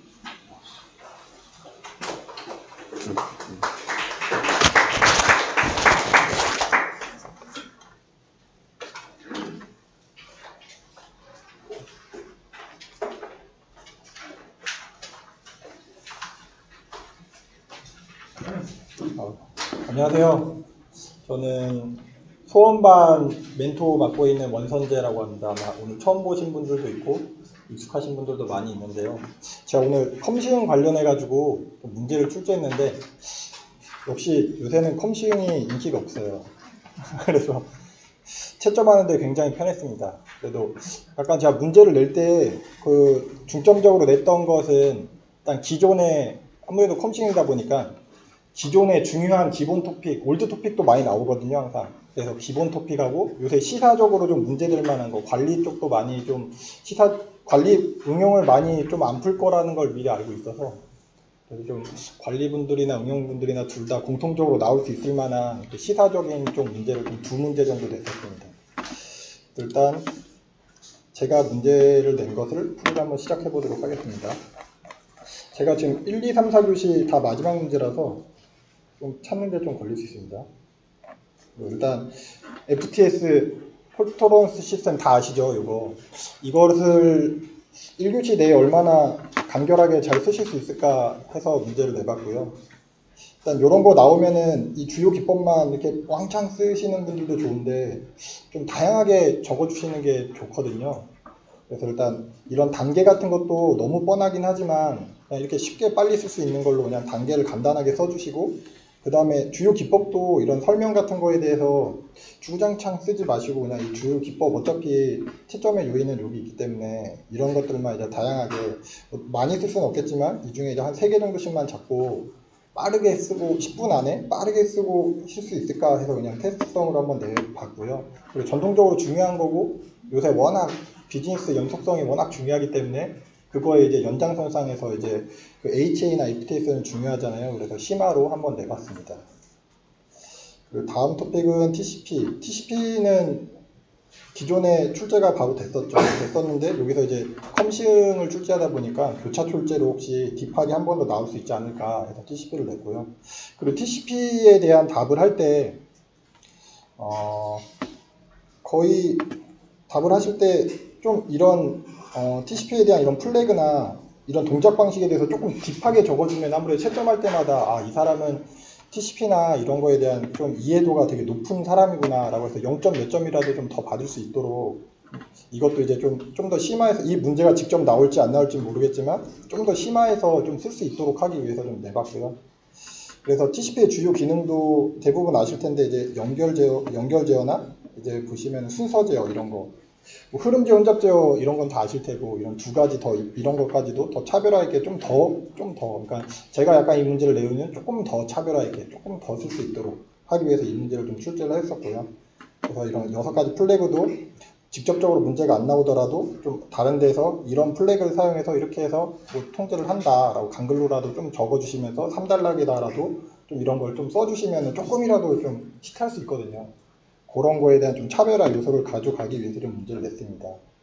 그리고 16번의 뉴로모픽 칩은 전통적으로 지금 제가 알기로 한 2년 전부터 계속 중요하다는데 안 나오고 있죠. 그래서 이것은 계속 중요하고 중요하기 때문에 요새 최근에 좀 모의고사 안 나온 것 같아서 제출 때를 한번 해봤습니다. 그래서 그 뉴로모픽 칩에서 중요한 거는 약간 이게 인공지능적으로 다 적으시는 건 좋은데, 여기서 키워드가 이제 저전력 코어, 저전력이거든요. 저전력으로 사용한다. 그리고 병렬로 수행한다. 이 두 가지가 정의에 꼭 들어가 있으셔야 돼요. 이 뉴런 칩을 사용하는 이유가 인간의 그 시냅스처럼 굉장히 그 저전력으로 밥 한 공기만 먹어도 우리 인공지능 이미지도 인식하고 굉장히 많은 일을 할 수 있잖아요. 그것처럼 저전력으로 더 많은 성능을 이끌어내기 위해서 병렬 처리를 할 수 있도록 하는 거거든요. 그래서 저전력, 병렬 처리 이런 단어들 그 키워드로 이런 뉴런 시냅스, 그 스파이크, 뭐 이런 거 웨이트, 이런 거 저항 이런 거 다 넣으셔도 좋은데 정의에서 이제 저전력이고 병렬이다 이런 단어들이 빠지고 좀 흐름이 그렇게 가져가지가 않으면 이 사람은 그냥 암기한 건가? 라는 생각을 좀 할 때가 있거든요. 그래서 이것도 관리에 충분히 나올 수 있는 문제이기 때문에 다음에 나오시면 꼭 한번 그렇게 작성을 한번 해보시기 바랍니다. 그리고 다음 2교시 7번입니다. COW랑 더티 카우랑 이 두 개를 좀 헷갈려 하시는 분들이 있는 것 같아서 그냥 같이 해서 한번 내봤습니다. 여태까지 이렇게 같이 해서 내본 적은 없는 것 같은데요. 그 경쟁 조건이나 이런 게 굉장히 요새 좀 기본 토픽이면서 최근에 그 이론적으로 그 이슈가 충분히 되고 있는 토픽이라서 일단 내봤고요. 이것은 레이스 컨디션을 이용해가지고 이제 그 루트건을 획득하는 건데 이거 얼마나 잘 쓸 수 있을까라고 해서 한번 내봤습니다. 그래서 한번 내용은 한번 쭉 한번 보시면은 이해가 갈 것이고요. 이것도 일단 좀 빠르게 좀 넘어가겠습니다. 그래서 근데 일단 더티카우를 할 때 요 더티카우가 일어나는 그 레이스 컨디션에 대해서 이렇게 답안을 작성하실 때 이렇게 메커니즘이라고 해서 적어주시고 이렇게 동작 절차를 이렇게 1번, 2번, 3번, 4번 이렇게 꼭 나열해 주시면서 하면은 훨씬 더 답안이 좀 정돈돼 보이고 좀 정확하지 않은 것처럼 보이시거든요. 그래서 답안을 작성할 때 정의 특징 뭐 이런 거보다 이렇게 동작 메커니즘이나 동작 절차 그런 식으로 좀 간단하게 이렇게 한 줄 한 줄 한 줄씩 간단하게 끊고 시간 내에 적어 주시는 게 답안 작성하실 때 좀 좋을 것 같습니다. 그리고 피포 아노말리도 중요하고 피포 아노말리가 중요한데 요 SCR에 대해서도 그냥 한 번 더 알고 가셨으면 해서 일단 문제를 출제했습니다. SCR 같은 경우에는 이제 피포 아노말리가 페이지가 증가시켜도 시트율이 더 떨어지는 이런 현상이잖아요. 그래서 SCR 같은 경우에는 그래서 한 번 더 히트가 안 되더라도 한 번 더 저장할 수 있도록 하는 이런 메커니즘이거든요. 그래서 이것을 이해하고 계실까 첫 번째랑, 그리고 이 문제는 다 아시잖아요. 이 문제 전부 다 잘 아시는 건데 이 문제를 풀 수 있을까 해서 내봤는데 컴시은 분들이 풀었는데 다 실패하셨어요. 그래서 컴시은에서 이런 풀이 문제를 좀 좋아하셔야 되는데 일단은 한번 집에 가서 한번 좀 보시면 다들 아시니까 이것도 한번 넘어가겠습니다. 3교시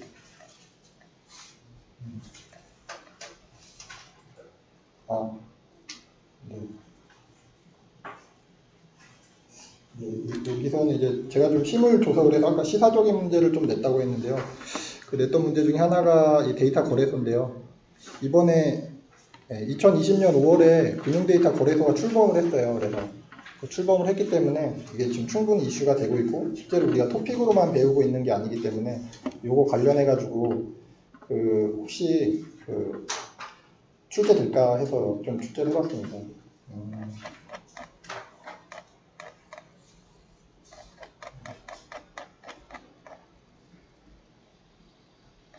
제가 좀 페이지들이 흩어져 있어서 잠시만요.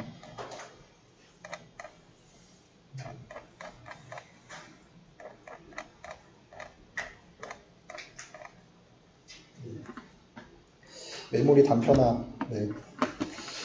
메모리 단편화도 일단 이거 먼저 하겠습니다. 메모리 단편화도 전통적으로 중요한 토픽이고 이것도 이제 110일에 출제됐지만 언제든 또 다시 충분히 출제될 수 있는 문제이기 때문에 이것도 이제 기본 토픽으로서 출제를 해봤고요. 이건 이제 외부 단편화, 내부 단편화에 대해서 의미를 다들 정확히 알고 계시더라고요. 그리고 이번에 해결 방법에 대해서 얼마나 안 잊어버리고 다양하게 다 잘 적으실 수 있을까 했는데 역시 몇 개 다 빼먹으시더라고요. 그래서 이런 거는 이제 정확하게 이런 개념을 뭐 이런 거 적어주시는 것도 중요한데 이런 거는 이제 그 해결 방안이나 남들보다 이제 하나라도 더 적거나 그런 게 이제 차별화 요소거든요. 그래서 그런 것들 위주로 빠르게 2교시형으로 나왔으니까 이런 그림을 이렇게 정확하게 그리는 것보다 좀 다양하게 아까도 얘기했지만 좀 포괄적으로 다양하게 많이 적어주시는 게 좀 차별화가 될 것 같습니다. 그리고 제가 그 시사적인 문제로 좀 힘줘서 냈었다는 게 이제 데이터 거래소인데요. 이거 잘하면은 이번에 나올 수도 있겠다라고 생각을 좀 자료를 찾다가 좀 생각을 해서 일단 출제 참고 문헌은 일단 금융 데이터 거래소의 출범 보도 자료에서 냈고요. 2015년 5월에 데이터 거래소가 출범을 했고 그 데이터 거래소에 대해서 뭐 데이터를 거래한다 이런 식으로 다들 그냥 작성을 하셨어요. 데이터 거래소가 있고 그 공급자가 있고 수요자가 있고 결합기관이 있고 뭐 이런 식으로 다 잘 작성하셨었는데 그 정작 이제 데이터 거래소에서 중요한 이슈들은 이제 보안과 개인정보 유출이 어떻게 되고 유통을 어떻게 할 것이냐의 관점도 되게 중요하거든요. 근데 일단 그런 관점들은 좀 놓치시고 있는 것 같아서 이런 문제를 좀 내봤고요. 일단 데이터 거래소에 대한 개념은 아시니까 일단 넘어갈 것이고 그 데이터 거래소의 절차는 이거 좀 그래서 데이터 거래소의 주요 기능을 얘기할 때 보안성에 대한 얘기를 꼭 해야 됩니다. 그래서 데이터 거래소는 보안이 굉장히 중요하다. 그래서 보안성이 높은 시스템을 반드시 사용해야 된다라는 게 꼭 들어가 있어야 되고요. 그리고 익명정보, 가명정보를 활용하는 지침이 있습니다. 가이드라인이나 이런 지침을 꼭 지켜야 되기 때문에 그런 거래소에 이런 요소들이 녹아져 있고 그리고 결합기관을 통해서 다들 아시겠지만 이제 결합기관을 통해서 데이터 결합을 하고 그 허가된 것만 이제 결합기관에서 이제 제공을 해줘서 이렇게 거래를 하게 된다. 그 기준은 신용정보법이 시행이 2020년 8월 5일부터 이제 실제로 시행이 되기 때문에 이 이후부터 이제 데이터가 실제로 결합기관을 통해서 데이터가 거래가 되게 됩니다. 그래서 그런 거에 대해서 조금 더 정확하게, 조금 더 딥하게 뭐 신용정보법 이런 거 다 써주셨어요. 그런데 이제 좀 더 이제 또 이제 데이터 전문 기관을 통해서 거래를 하게 된다. 이런 내용과 그리고 이제 데이터 유통 지원 방안이라고 해서 어떻게 하면 데이터 거래가 좀 잘 될 거냐 이런 거에 대해서도 이제 제가 문제를 냈습니다. 만약에 이런 문제가 나오면은 이제 데이터 유통 관련해서 가이드라인이 반드시 지금 가이드라인도 다 만든 이유가 그 그러니까 데이터 거래소는 결국은 성공하려면 데이터 거래소를 이용하는 수요자들의 수요가 있어야 돼요. 수요가 일어나려면 비용이 발생하는데 비용이 발생하는 걸 누가 지원해 줄 거냐 그런 관점으로 적으셔야 되거든요. 그런 걸 하기 위해서 데이터 바우처라는 게 있습니다. 그래서 다들 아시는 토픽이 여기서 나오거든요. 데이터 바우처를 통해서 그런 거래를 하게 되거든요. 그래서 그냥 데이터 거래소만 만들어서 그냥 거래가 하는 게 아니라 그 데이터 수요가 발생하고 수요가 발생할 때 비용을 데이터 바우처를 통해서 제공을 하고 그리고 안전하게 제공을 하는 것이 중요하다. 그런 것이고요. 그리고 어떻게 하면 그 안전하게 잘 이용할 수 있냐. 가이드라인을 마련해서 가이드라인을 통해서 하면 된다. 그리고 가이드라인을 통해서 하는데 데이터 거래소를 할 때 그 데이터 표준화가 돼야지 이제 여러 기관들에서 잘 사용할 거잖아요. 그래서 표준화도 중요하다. 그래서 지원 방안에 그래서 가이드라인이 필요하고 데이터 바우처를 지속적으로 제공을 해야 되고 그리고 빅데이터 관련해서 이제 부수적인 업무를 이제 처음에는 이제 너무 데이터 거래소를 많이 만들면 안 되기 때문에 금융회사를 일단 위주로 하고 통신 데이터나 이런 것들도 주고받고 있거든요. 그래서 그런 것도 이제 같이 하고 있다. 그리고 물론 당연히 협회도 있다. 이런 식으로 좀 적어주시면 좋을 것 같습니다. 그리고 실제로 이런 팩트만 적는 게 아니라 뭐 시간이 없겠지만 간글로라도 이렇게 그 사례로 그 보험 정보는 이제 차량 안전 정보랑 해서 뭐 할인 상품을 개발하고 있는 실제로 하고 있거든요. 이런 것을 하고 있다는 점. 그래서 다양한 요소로 포괄적으로 좀 차별화 있게 작성하면 좋을 것 같아서 이번에 시험 문제도 나올 것 같아서 좀 일단 출제를 해봤습니다. 그리고 지금 여기 시험 문제 지금 몇 교시인지 하나가 안 보이는데요. 제가 또 신조서 된 문제가 과거부터 중요했던 문제가 하나 있는데 일단 여기 없는데 제가 그냥 말로 할게요. 신고 포상제라고 해서 그 버그 바운티 문제를 제가 냈거든요. 그게 이번에 제가 출제한 이유가 2020년에 5월에 이번에 원격 지원 솔루션 관련해서 데이터 바우처가 아니라 버그 바운티 관련해서 이번에 또 원격 솔루션을 대상으로 버그 바운티를 할 수 있도록 뭔가 신청을 받고 있어요. 그래서 아무래도 이번에 코로나 관련해서 아무래도 원격 솔루션을 많이 쓰니까 그 솔루션에 대한 이슈가 많이 있거든요. 그래서 그것을 이제 키사에서 이제 대놓고 이제 보안 관련된 취약점을 찾겠다고 신고 포상제를 실시했습니다. 그래서 혹시나 해서 키사가 해서 뭘 하면은 꼭 시험에 나오더라고요. 그래서 혹시나 대놓고 막 떠들고 하는 건 아닌데 혹시나 해서 몇 년 동안 중요했는데 안 나왔으니까 그래서 이번에 한번 또 출제를 해봤고요.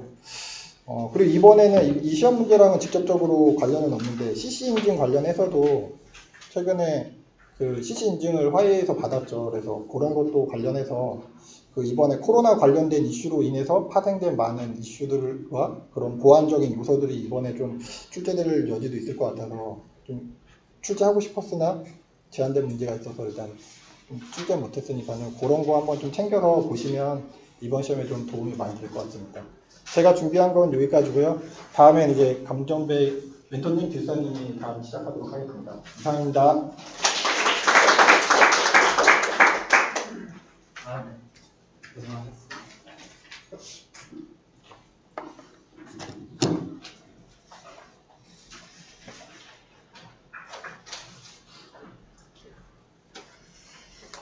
네.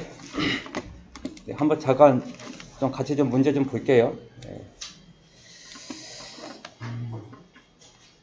여기가 4교시.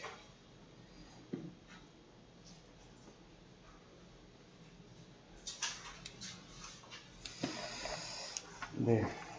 일단은 1번 문제는 이 문제는 꼭 나오지 않을까요? 애자일 문제는? 네, 애자일 문제는 꼭 나올 거로 저는 생각하고요. 그 다음에 지금까지 모의고사 중에 벨로서티를 묻는 문제는 없었어요. 그죠? 요게 작년에 정보시스템 감리사 문제 유일하게 국내에 나왔거든요. 그래서 앞으로 나올 문제로 제가 찍는 게 우리가 말하는 속도, 이 문제가 저는 출제 가능성이 꽤 있다. 이렇게 생각을 하는 거죠. 자, 잠깐 한번 문제 볼게요. 문제를 보면 자, 일단은 애자일의 선언문이 나오는 거죠. 그죠? 애자일의 선언문을 기반으로 해서 12개의 원칙이 나오는 거죠. 따라서 맨 앞에 있는 게 애자일에 대한 그 매니페스토가 나오는 거고, 이것에 대한 프린서플이 나오는 거고, 이것을 원칙으로 해서 XP, 칸반, 린 프로세스를 나오는 거예요. 그죠? 그래서 애자일을 묻든 안 묻든 만약에 XP가 나오든 린이 나오든 스크럼이 나오든 칸반이 나오든 맨 처음의 시작은 애자일의 이 선언문과 이 원칙으로부터 시작이 되는 걸로 이렇게 좀 시작이 가면 훨씬 더 문제에 대한 그 답안제가 훨씬 낫죠. 이렇게 하고 그 다음에 여기에 절반은 밖에서 오신 분들도 있고 그 다음에 여기에 일부는 대부분 소원반, NS반 그 다음에 강남 평일 야간반이 있는데 외부에서 오신 분들보다는 여기 지금 내부에 있는 심화반 분들이 훨씬 이 문제는 더 잘 쓴 걸로 그렇게 나오네요. 그래서 지금 한 번 더 이 해당하는 4개의 선언문, 그 다음에 고객에 대한 만족이 첫 번째에 대한 원칙이다. 이렇게 해서 12개의 원칙, 이것을 꼭 암기했으면 좋겠고요.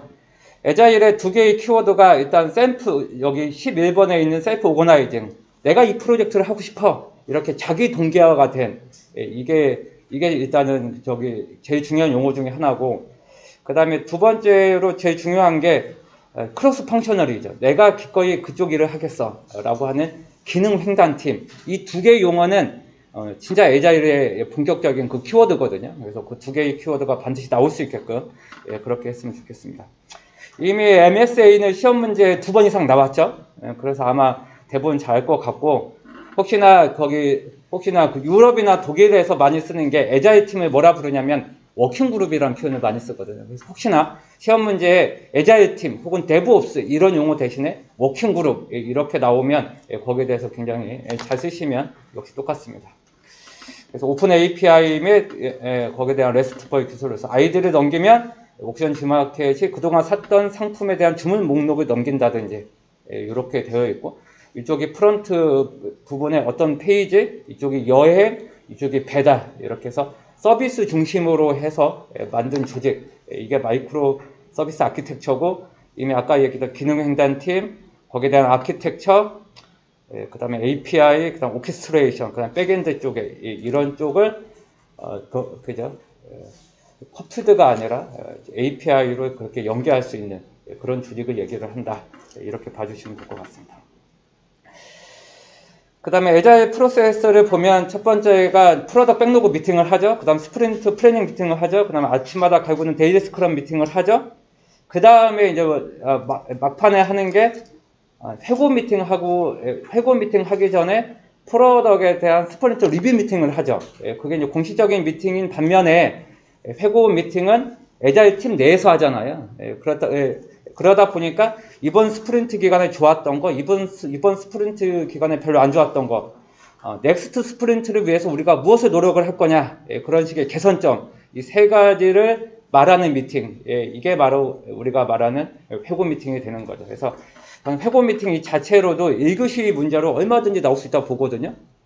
그렇게 해서 한번 보시면 될 것 같고, 그 다음에 벨로시티 문제에서 뭐 다양한 기준이 있죠. 다양한 기준이 있는데 일단은 작업이 했고 안 했고가 제일 중요해요. 그래서 우리가 말하는 유저 스토리, 이것을 우리 SI 프로젝트에서는 리콰이어먼트라는 용어를 쓰잖아요. 그래서 리콰이어먼트별 몇 개의 그 점수가 있느냐.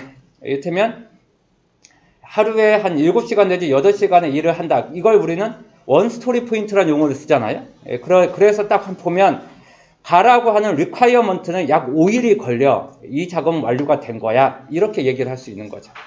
그 다음에 라마는 아직까지 작업이 끝난 게 아니에요. 그죠? 그 다음 바라고 하는 리콰이어먼트는 8스토리 포인트고, 그죠?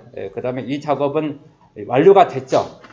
따라서 번다운 차트도 1교시형 얼마든지 나올 수 있고, 그거를 한 단락으로 넣으면 이렇게 되는 거죠. 이렇게. 그래서 아까 여기 아마 문제에 스프린트 기간 4주잖아요. 4주는 7428인데 워킹데이 기준으로 하면 20일이 되는 거죠. 그러면 20일 동안에 전체 할 수 있는 스토리 포인트는 32예요. 그래서 앞에 가부터 막까지 합치면 32 스토리 포인트가 나온다는 거죠. 이것을 이 스프린트 기간에 할 거야. 이렇게 라인을 쭉 내리면 이걸 우리는 EVM에서 뭐라 부르냐면 PV라는 용어를 쓴 거죠.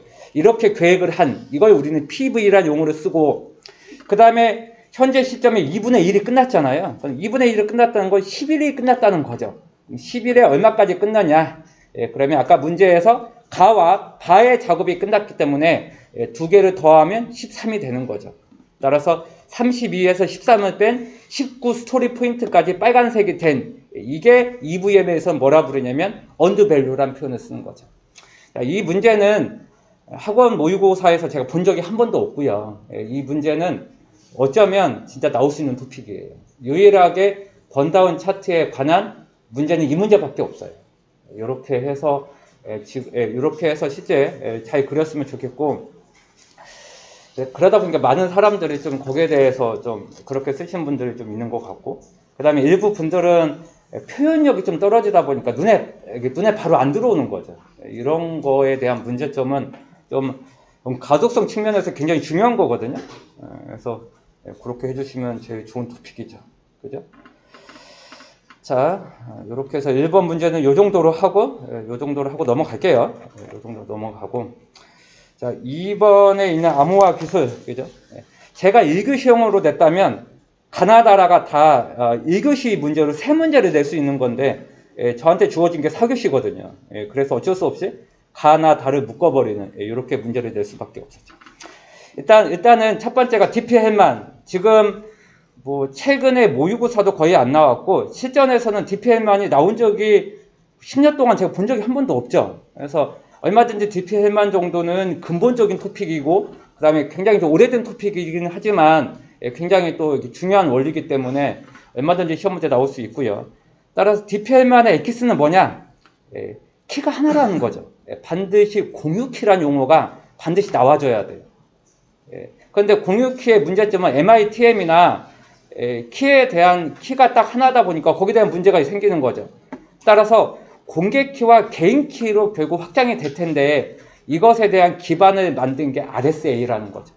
근데 많은 분들이 RSA에 대해서 소인수 분해 어쩌고 저쩌고 이거 썼는데 그거보다 더 중요한 건 공개키와 개인키죠. 그렇게 해서 부인 방지를 방지한다. 이게 엑기스거든요. 그래서 좀 약간 그 부분이 아쉬웠어요. 따라서 물론 뭐 공식 암기하신 분들도 있고 그런 분들 꽤 많은데 사실 본질은 뭐냐면 키 하나의 문제점이 뭐지? 해당하는 man in the middle, 그죠? 중간에 사람이 있다. 이런 식의 중간에 가로채는 행위를 해결하기 위해서 부인 방지를 해결하기 위해서 나온 게 RSA이고 이게 알다시피 BB84 프로토콜에 이런 거 통해 가지고 양자 암호화 기술을 적용을 했지만 이거마저도 RSA마저도 양자 암호화 기술에 의해서 하루 만에 해독이 될 수도 있다는 거죠. 그래서 제가 이 문제를 만들었지만 5G에 대한 거, WAN에 대한 거, IoT 이런 것까지 확장을 시켜서 클라우드 기반의 보안 서비스는 세시까지 여기까지 적용하는 게 좋지 않겠냐 이렇게 좀 의도를 만든 그런 문제였죠. 그래서 시험 문제 나올 수 있는 건 DP-헬만 1번, RSA 2번, 시험 문제에 나올 수 있는 게 양자 암호화 기술, 그 다음에 BB84 프로토콜, 그 다음에 클라우드 기반의 A부터 Z까지 무선이 됐든 유선이 됐든 엔드포인트까지 여기까지 적용하는 게 세시 여기까지 해서 얼마든지 1교시 문제로 4개 정도가 나올 수 있는 그런 약간의 종합적인 문제. 그러면서 공식 암기해줘야죠. 키는 G, X 모두 P죠. G와 P가 알려져도 X, Y를 모르면 키를 알 수가 없다는 거죠. 따라서 강정배하고 소민호가 G와 P는 사전에 공유를 하는 거죠. 그러면서 그죠? 그리고 임의의 숫자인 X 이렇게 해서 R1 값을 만들어내고 Rn의 결과값을 받는 사람한테 보내주는 거죠. 그러면 G의 Y의 모두 P가 나오는 거죠. 그래서 R2 값이 나오는 거예요. 그죠? 그렇게 해서 R2의 모두 P. 그러니까 R2니까 GY 모두 P를 이 안에 넣어도 상관이 없죠. 그러면 GY 모두 P를 이 안에 넣어도 그죠? 이렇게 넣어도 G의 XY가 돼버리는 거죠. 이렇게 해서 모두 P가 만들어지는 거죠. 따라서 키는 G의 XY 모두 P가 되는 거죠. 따라서 한 번 더 정리를 하면 그죠? 그죠? 여기 있죠. 그죠? P와 그죠? G가 알려져도 임의의 값 그 난수인 XY를 알기 어렵다. 이것을 통해서 키를 공유하는 이 기법을 우리는 DP-헬만 키 교환 알고리즘이라 부른다. 그렇게 해서 실제 뭐 이 과정을 쓰기는 굉장히 어려워요. 그래서 여기에 대한 사례를 쓰는 순간에 이거는 거의 뭐 20분이 다 날아가기 때문에 반드시 이 정도만 써도 훌륭합니다. 반드시 이 공식이 암기가 됐으면 좋겠어요. 키는 G, X, Y 모두 P. 요거만 암기하면 요 사람 좀 아는구나. 요렇게 할 수 있는 토픽이고 여기에 근간은 뭐다? 비밀키다. 요것을 꼭 써줄 수 있으면 굉장히 좋은 답안지가 될 것 같습니다. 이거의 문제점 때문에 나온 게 뭐죠? 아까 얘기했던 그죠? 소인수 분해를 쓰긴 썼지만 더 중요한 건 뭐죠? 바로 그거죠. 공개키죠. 공개키. 따라서 키가 2개가 되는 거죠. 이것을 우리는 비대칭키라 부르지 않습니까? 그죠? 따라서 1번으로 보면 일단은 소인수 P 곱하기 Q 이러면 N이 나오는 거예요. 그죠? N이 나오는 거죠. 따라서 이 14를 그죠? 이 14를 생성을 해야 되는 거죠. 그죠? 1번은 이 14를 일단 생성을 해야 돼요. 그죠? 그죠? 이 14를 생성을 하고 그다음에 알다시피 강정배가 소민호한테 보낼 거니까 소민호 입장에서 보면 강정배한테 보낸 거 공개키가 돼버리는 거잖아요. 본인은 개인키가 되는 거, 본인은 프라이빗 키가 되는 거, 이쪽은 퍼블릭 키가 되는 거잖아요. 그러니까 반드시 앞에서는 공개키, 개인키라는 용어를 쓰면 안 돼요. 그죠? 여기에서만 반드시 개인키와 공개키라는 용어를 반드시 써줘야 되는 거죠. 따라서 소민호가 강정배한테 공개키를 전송을 하죠. 그때 보내는 값은 5하고 14죠. 5하고 14. 5하고 14를 대부분 영어 표현은 2의 n이라는 표현을 쓰죠. 아무래도 암호화와 거기에 대한 P와 Q의 값 14가 되는 거죠. 요것을 그죠? 이렇게 해서 상대방 소민호는 강정배한테 2와 n의 값을 보내주는 거죠. 그러면 제가 보내려는 메시지에 2의 n을 적용을 하는 거죠. 내가 보내려고 하는 메시지가 2다. 그럼 2의 5에 14를 적용을 하면 암호화된 결과값 C가 나오는 거죠. C를 보내면 이쪽에는 상대방은 D와 N을 가지고 있잖아요. D와 N을 적용을 하면 희한하게도 원래의 메시지인 2가 나오거든요. 그렇게 적용을 하는 거죠. 그렇게 해서 2와 N을 가지고 메시지 값이 2라고 가정을 하면 여기의 결과값이 결국에는 암호화된 값이잖아요. 이것을 소민호님한테 보내면 소민호는 D의 N을 가지고 있는 거죠. 그렇게 해서 D와 N을 통해서 자 D와 N의 위치까지 알아야 됩니다. D와 N의 이것을 하면 M 값인 2가 나온다는 거죠. 플레인 텍스트가. 이렇게 해서 부인 방지를 적용을 하는 게 방금 얘기했던 게 RSA죠. 그죠? 이 사람들의 뭐 플레인까지 암기할 필요는 없지만 여기서 소인수도 중요하긴 한데 그거 이상으로 중요한 게 뭐다? PKI의 근본이 이거다. 이거를 먼저 이해해 주는 게 좋죠. 그죠? 자, 그러면서 뒤에 나오는 양자 프로토콜, 양자 암호화 요거까지 연계할 수 있게끔 그렇게 해줬으면 좋겠는데 그거까지 문제를 내면 저한테 막 뭐라고 할 것 같아서 그 부분 제가 뺐어요. 그래도 제가 문제를 굉장히 합리적으로 낸 사람이죠. 그죠? 그렇게 해서 보안 접근에 대해서 세시까지 이렇게 물어봤고 제 기억으로는 세시는 각 학원에서도 두세 번 이상 나왔어요. 그러니까 KPC, ITP 기숙사뿐만 아니라 타 학원에서도 이게 문제가 많이 나왔기 때문에 세시 정도는 1교 시험으로 반드시 준비하셔야 되는 신토픽이죠. 그 다음에 또 구글 검색하면 세시만 하더라도 수백 개의 검색된 결과가 나오거든요. 자, 그래서 하고 싶은 얘기는 모바일이 됐든 뭐 일반 브랜치가 됐든 뭐 데이터 센터가 됐든 어디까지가 됐든 클라우드 기반으로 A부터 Z까지 그러다 보면 클라우드 서비스에 대한 시큐리티에 대한 브로커 혹은 시큐리티 애저 서비스 이 내용까지 모두 총망라하는 거죠. 그러니까 거기에 대한 범위가 좀 약간 불분명하긴 해요. 하지만 그래도 클라우드 기반에 대해서 유선이 됐든 유선의 웬이 됐든 뭐 맨이 됐든 아니면 IoT가 됐든 5G가 됐든 여기까지 클라우드 기반의 보안을 적용을 하는 이 개념 이걸 우리는 그죠? 이걸 우리는 시큐리티 액세스 서비스 엣지라는 용어를 쓴다는 거죠. 자, 요거 토픽 1교시 준비해놔야 됩니다. 요거까지.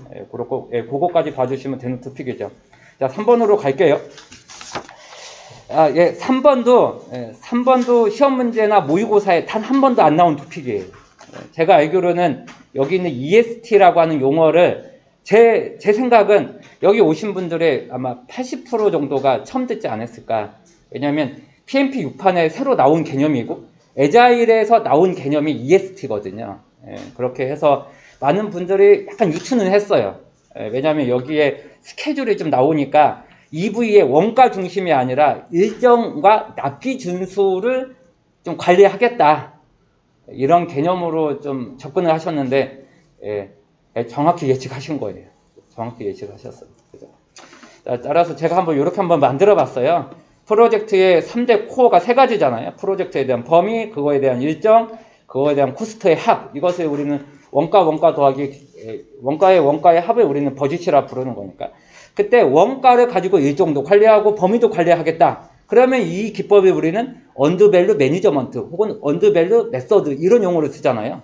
근데 그거를 벗어나서 모든 걸 일정으로 한번 관리해 보겠다. 그런 개념을 우리는 EST라고 하는 용어를 쓰는 거죠. 제가 선을 제가 거꾸로 했네요. 죄송한데 원가 가지고 이걸 관리하겠다. 그래서 이렇게 가셔야 되고요. 일정으로 관리하겠다. 이렇게 가야 되나요? 그래서 화살표가 거꾸로 되어야 됩니다. 자, 그렇게 보시면 되고 아까 얘기한 원가 중심으로 모든 것을 관리하고 측정을 하겠다. 그럼 EVM이에요. 그죠? 그런데 이쪽은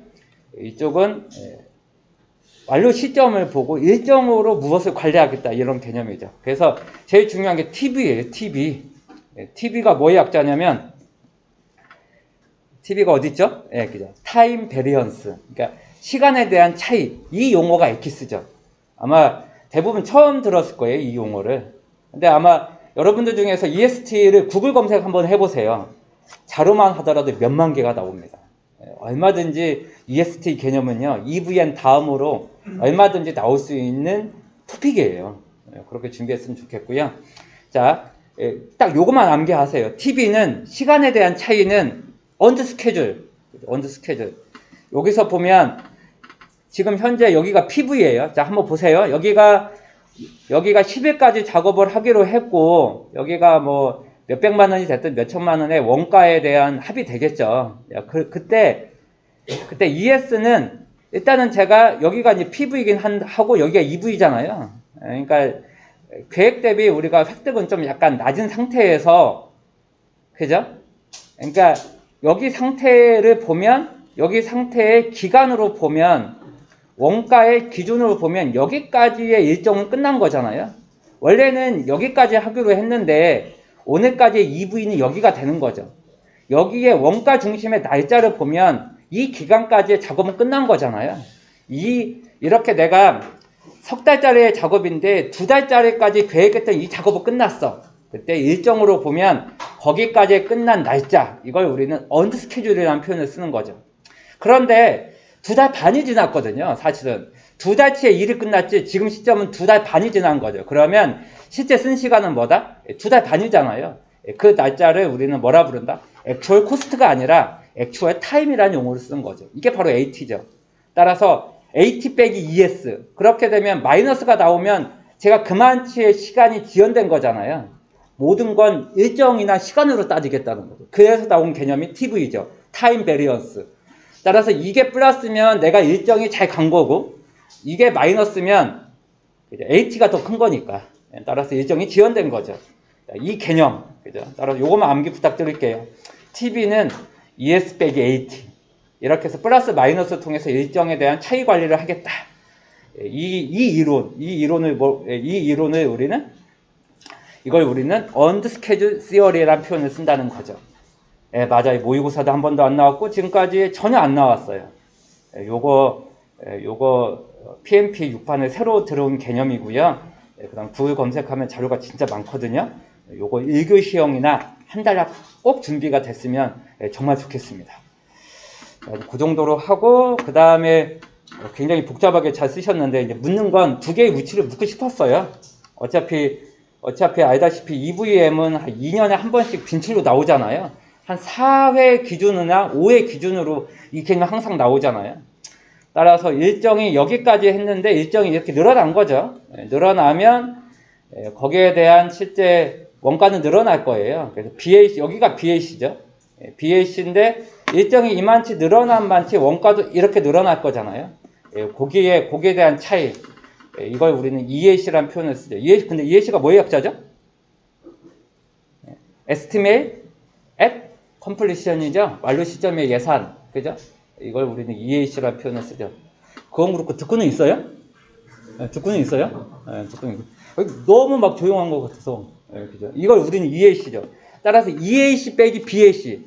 자, 그것만 꼭 기억하세요. BAC는 프로젝트 하기 전에 프로젝트 관리 계획서, 사업 관리 계획서를 쓸 때 잡은 예산, 이걸 우리는 Budget at Completion, 완료 시점의 예산, 초기에 잡은 예산이라 부르고, 이거는 EAC는 프로젝트 끝까지 왔거나 어느 시점에 현재까지 왔더니 예측되는 원가는 이래, 예측되는 예산은 이래. 요게 이제 훨씬 더 정확하겠죠. 이쪽은 초기에 잡은 거고 이쪽은 어느 시점이 끝난 다음에 잡은 거니까. 따라서 그거의 차이점을 우리는 뭐라 부른다? VAC. 따라서 VAC는 예산의 차이다, 원가의 차이다, 이렇게 봐주시면 되는 거죠. 따라서 이것을 처리하는 비용은 반드시 이것은 반드시 뭘로 하냐면 관리 예비비 같은 거 투입을 해야죠. 그래서 뒤에 있는지 모르겠는데 이렇게 회사의 경영자 비용으로 들어가는 걸 우리는 관리 예비비라 부르거든요. 그런데 이미 식별을 해서 예비비를 빼놨어요. 그것을 우리는 컨티전시 리저브라 부르는데, 아무튼 비상사태 예비비라 부르고, 예기치 못하게 이렇게 늘어난 경우에는 회사의 비용으로 처리해야죠. 두 개의 공통점은 리저브예요. 관리비. 이것을 통해서 프로젝트에 투입을 하겠다는 거죠. 그 돈으로 사람을 더 채용을 하든지 뭐 어떻게 하든지 그렇게 하겠죠. 그렇게 하는 그걸 우리는 뭐라 부른다? 관리 예비비라는 용어를 쓰는 거죠. EVM에서 관리 예비비나 예비비를 좀 이렇게 써주면 이 사람 좀 더 안 해. 이럴 수 있는 용어가 뭐다? 예비비죠. 따라서 두 개 용어만 기억하세요. 관리 예비비와 컨티전시 리저브, 비상사태 예비비. 이 두 가지의 개념을 꼭 기억을 해줬으면 훨씬 더 좋은 답안지가 될 것 같습니다. 그게 3번이죠. 3번. 그 다음에 4번은 제가 논문을 올렸어요. 아까 여러분들 시험 볼 때 제가 카페에 논문을 올렸거든요. 그래서 블록체인 반드시 나올 거거든요. 뭔지는 모르겠지만 블록체인 나올 거예요. 그래서 블록체인으로 해서 보안 쪽으로 해서 또 요새 뜨고 있는 결제 쪽 이렇게 해서 논문 50개 정도 읽었는데 그중에 딱 하나 고른 게 이거예요. 그래서 그 논문 원본을 카페에 올렸어요. 그렇게 해서 이거 안 나오면 뭐 어쩔 수 없는 건데 어차피 우리가 보통 시험 끝나고 보면 그 논문에서 보통 그죠? 보통 논문이나 동양이나 기복부로 해서 보통 2개 내지 3개의 문제가 보통 나오잖아요. 그 중에 하나로 그렇게 찍은 토픽이죠. 그죠? 자, 아마 그 1교시도 시험 문제 나왔을 텐데 뭐 DID나 뭐 이렇게 해서 뭐 신원 인증 이 문제 반드시 나올 거예요. 지난번에 모바일 신분증도 나왔잖아요. 반드시 나올 것 같아요. 그렇게 해서 DID, 그 다음 모바일 신분증, 그래서 그런 토픽들 준비가 좀 됐으면 좋겠고요. 당연히 인증기간이 있고 등록기간, RA가 있고 CA가 있었고, 거기에 대한 내용으로 대부분 잘 썼고요. 그 다음에 PK 기반으로 해서 제가 강의한 걸 잠깐 할게요. 강정배가 국민은행에 들어오면 거기에 하나의 비밀키가 생기는 거죠. 비밀키로 보내는 메시지를 암호화를 시키고, 아까 얘기했던 RSA죠. 그죠? 수신자의 공개키, 그죠? 수신자의 공개키로 이 비밀키를 암호화하는 거죠. 이게 바로 RSA 개념이죠. 그렇게 해서 보내면 B가 가진 아까 얘기했던 이게 DN이 되는 거죠. 이쪽은 EN, 이쪽은 DN. 이걸로 그 비밀키를 복화시키고 그 다음에 키 가지고 아까 암호화를 시켰으니까 그거 가지고 복화를 하는 이런 구조예요. 그죠? 이게 바로 PKI 기반의 전자봉투의 은행 간 거래 기준이죠. 그죠? 참고하시면 되고. 자, 블록체인 기반 지분 아키텍처는 별로 간단합니다. 사실은. 그래서 그래도 좀 한 40-50% 분들이 잘 쓰셨어요. 강정배가 수신자한테 지불을 하려고 할 때 반드시 채굴자가 있어야 되는 거죠. 그래서 그 해당하는 트랜잭션에 대해서 정당한 거다 이렇게 채굴을 하는 마이닝에 대한 부분이 있고, 마이닝을 했을 때 과연 그게 맞다 틀리다, 당연히 POW, POS 같은 합의 알고리즘, 컨센서스 프로토콜이 반드시 나와줘야 되죠. 따라서 합의 알고리즘이 통과가 되면 강정배의 블록체인이 됐든 채굴자의 블록체인이 됐든 상대방의 블록체인에 업데이트를 해줘야죠. 혹은 거기에 대한 어펜드를 해줘야죠. 그것을 우리는 분산 원장이라고 부르잖아요. 맞습니다. 제가 원하는 답은 이거였어요. 결제 요청자가 사용자한테 보낼 때 각종 채굴자가 트라이를 해볼 거고, 거기에 대한 작업 증명에 대한 합의 알고리즘에 대해서 밑에 답안지 좀 써주고, 그죠? 그렇게 써주고, 결국엔 블록체인의 추가나 업데이트가 되는 그런 과정을 써주는, 그래서 그 해당하는 그 논문까지 같이 올렸으니까 같이 봐주셨으면 좋겠고, 비교표는 이거였어요. PKI가 됐든 블록체인이 됐든 패스워드, 생체 인식 기술, 혹은 하드웨어 기반의 시큐리티 모델, 이걸 우리는 HSM이라 부르지 않습니까? 이런 거 다 있다는 거죠. 하지만 블록체인 지불하고 PKI의 인터넷 뱅킹하고의 차이점은 뭐냐? 일단은 OTP나 보안카드는 블록체인에서 제공하지 않는다는 거죠. 그죠? 확장된 암호화, 그런 것도 없다는 거죠.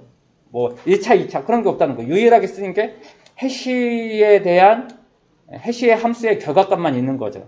그죠? 그런 게 있는 거고. 확장된 암호화처럼 세컨드 채널, 이를테면 공인인증서나 다른 여타의 2차, 3차, 이런 식의 신원을 인증해 준다든지 그런 식의 채널은 필요 없다는 거죠. 대부분 다 뭐를 쓰냐면 블록체인 합의 알고리즘으로 다 서비스가 된다는 거죠.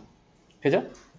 그렇게 되어 있는 거고, 여기 오타가 났는데 키 분실을 한 경우에는 이쪽 PKI는 키를 신규로 리뉴얼하면 되지만 이쪽은 블록체인 기반은 소유 금액이 손실이 되는 이렇게 처리가 되는 게 사실은 정당한 거죠. 물론 퍼블릭과 프라이빗에 따라서 좀 차이가 나겠지만 아니면 하이브리드에 따라서 차이가 나겠지만 아무튼 원칙적으로 하면 소유 금액은 로스가 되는 이런 기반이 아까 시험 문제 얘기했던 보안 측면에서 PKI와 블록체인 기반의 지불 기술에 대한 차이점 이렇게 설명을 할 수 있는 거고 여기에 대한 원문은 같이 제가 카페에 논문으로 보냈고요.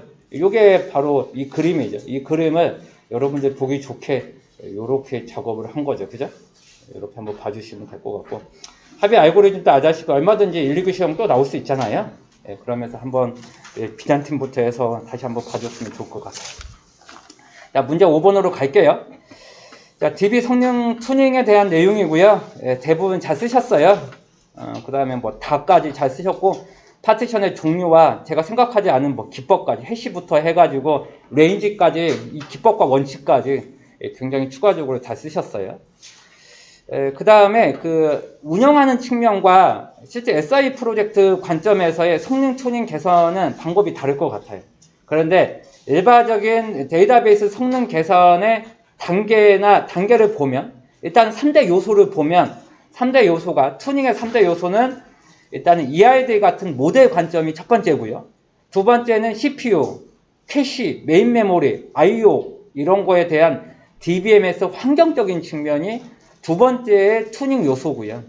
세 번째가 SQL 관점이죠. 조인에 대한 거, 인덱스에 대한 거, 그다음에 익스큐션 플랜에 대해서 정당하게 사용하는지에 대해서 아니면 RBO와 CBO에 대한 거, 오라클의 힌트에 대한 거 이런 거에 대한 내용이 되는 거죠. 따라서 SI 관점에서 보면 그래도 제일 중요한 게 데이터베이스 모델링 관점이 첫 번째고 두 번째가 환경적인 측면이고 세 번째가 대부분 개발자가 개발을 하는 SQL 쿼리문 관점의 튜닝 요소를 찾는 거죠. 따라서 일부 분들이 좀 어수선하게 썼는데 DB 책의 90%의 개선 순서는 이 순서입니다. 데이터베이스 모델링, DBMS 환경, SQL 관점입니다. 이 관점으로 풀었으면 좋겠고요. 그 다음에 일부 분들이 3대 요소로 이거를 안 쓰신 분들도 있어요. 근데 한 번 더 얘기하지만 데이터베이스의 성능 개선의 포인트의 대부분 책은 이걸로 되어 있어요. 그래서 설계, 환경, SQL 관점 이걸로 암기해줬으면 좋겠어요. 그래서 아마 한 30-40%가 딴 관점으로 푸신 분들도 있는데 그것도 뭐 엄밀히 말하면 그럴 수도 있는데 일반적인 건 이 세 가지 관점이 요 순서대로 푸는 게 일반적이죠. 그러면서 DB 설계적인 거 아까 얘기했던 거 그러니까 DBMS 환경적인 거 SQL 관점으로 이렇게 해서 여러분들 서브노트에 다 있을 것 같아요. 이 내용으로 써줬으면 좋겠고요. 파티셔닝은 또 1, 2교시용으로 이미 나왔어요. 그래서 기본적으로 제가 묻고 싶은 건 수평적이냐 그렇지 않은 수직적이냐 요것을 기본으로 하고 여기에 추가적으로 하나 분류를 더 만든다면 아까 얘기했던 해시 기반 그죠? 그 다음에 레인지 기반 그런 것도 같은 기법으로 돌아와서 두 개의 분류로 그죠? 이런 이론적인 것 더하게 거기에 대한 원칙 및 기법으로 그렇게 해서 두 개의 측면으로 답안 작성하면 훨씬 더 좋은 답안지가 될 것 같아요. 그렇게 해서 굉장히 잘 쓰셨고 아다시피 70 내지 90%가 대부분 리드성으로 하잖아요.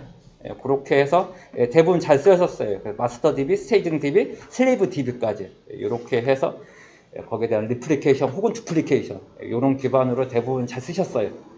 그래서 오히려 저는 나와 다에서 좀 잘 못 쓸 거다 이렇게 생각했는데 오히려 더 이 기본적인 이 세 가지 측면에서 오히려 더 이 관점으로 접근 안 하신 분들이 오히려 더 많았어요.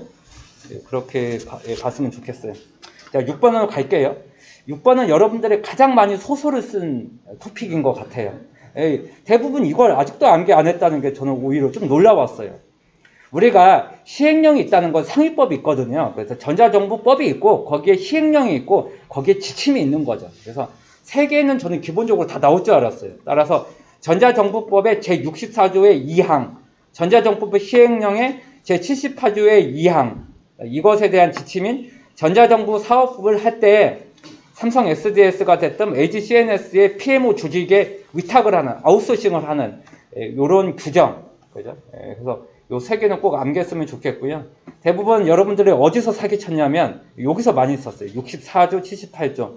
여기에 뭐 52, 45 그런 항목이 있는데 거기 가서 검색 제가 다 하거든요. 검색하면 45조나 54조에 그런 거 하나도 없어요. 그렇게 해서 거기까지 다 확인을 했으니까 좀 더 점수 낮더라도 좀 이게 너무 많이 화내거나 그러지 않았으면 좋겠어요.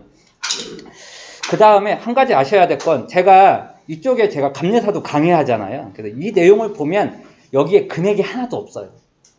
감리만 5억 원 이상 뭐 이런 용어가 나오지 여기에 그 해당하는 시행령 가면 금액은 없어요. 그거 굉장히 좀 주의하셔야 돼요. 자, 따라서 여기에 자격 요건은 요거밖에 없어요. 이 프로젝트가 대국민 서비스냐, 여러 행정기관이 공동으로 구축하냐, 뭐 이렇게 국방이나 난이도가 높은 사업이냐, 행정기관의 장이 위탁을 결정하는 경우냐, 이 네 가지 외에는 없어요. 여기에 뭐 5억 이상, 이거는 감리 얘기예요. 다만 감리를 PMO로 대체할 수 있다. 이거 맞아요. 대체할 수 있다지 감리처럼 5억 이상만 PMO로 위탁한다. 그건 어디에도 없어요. 그래서 이걸로 써주셔야 돼요. 이걸로. 거기에 위탁 자격 요건은 이거다. 많은 분들이 감리 걸 복사해서 썼는데 아니에요. 감리를 대신할 수 있다는 건 맞는데 그래도 근본은 대국민 여러 행정기관이 같이 공동으로 구축, 그 다음에 난이도가 높은 경우 이렇게 접근해줘야 돼요.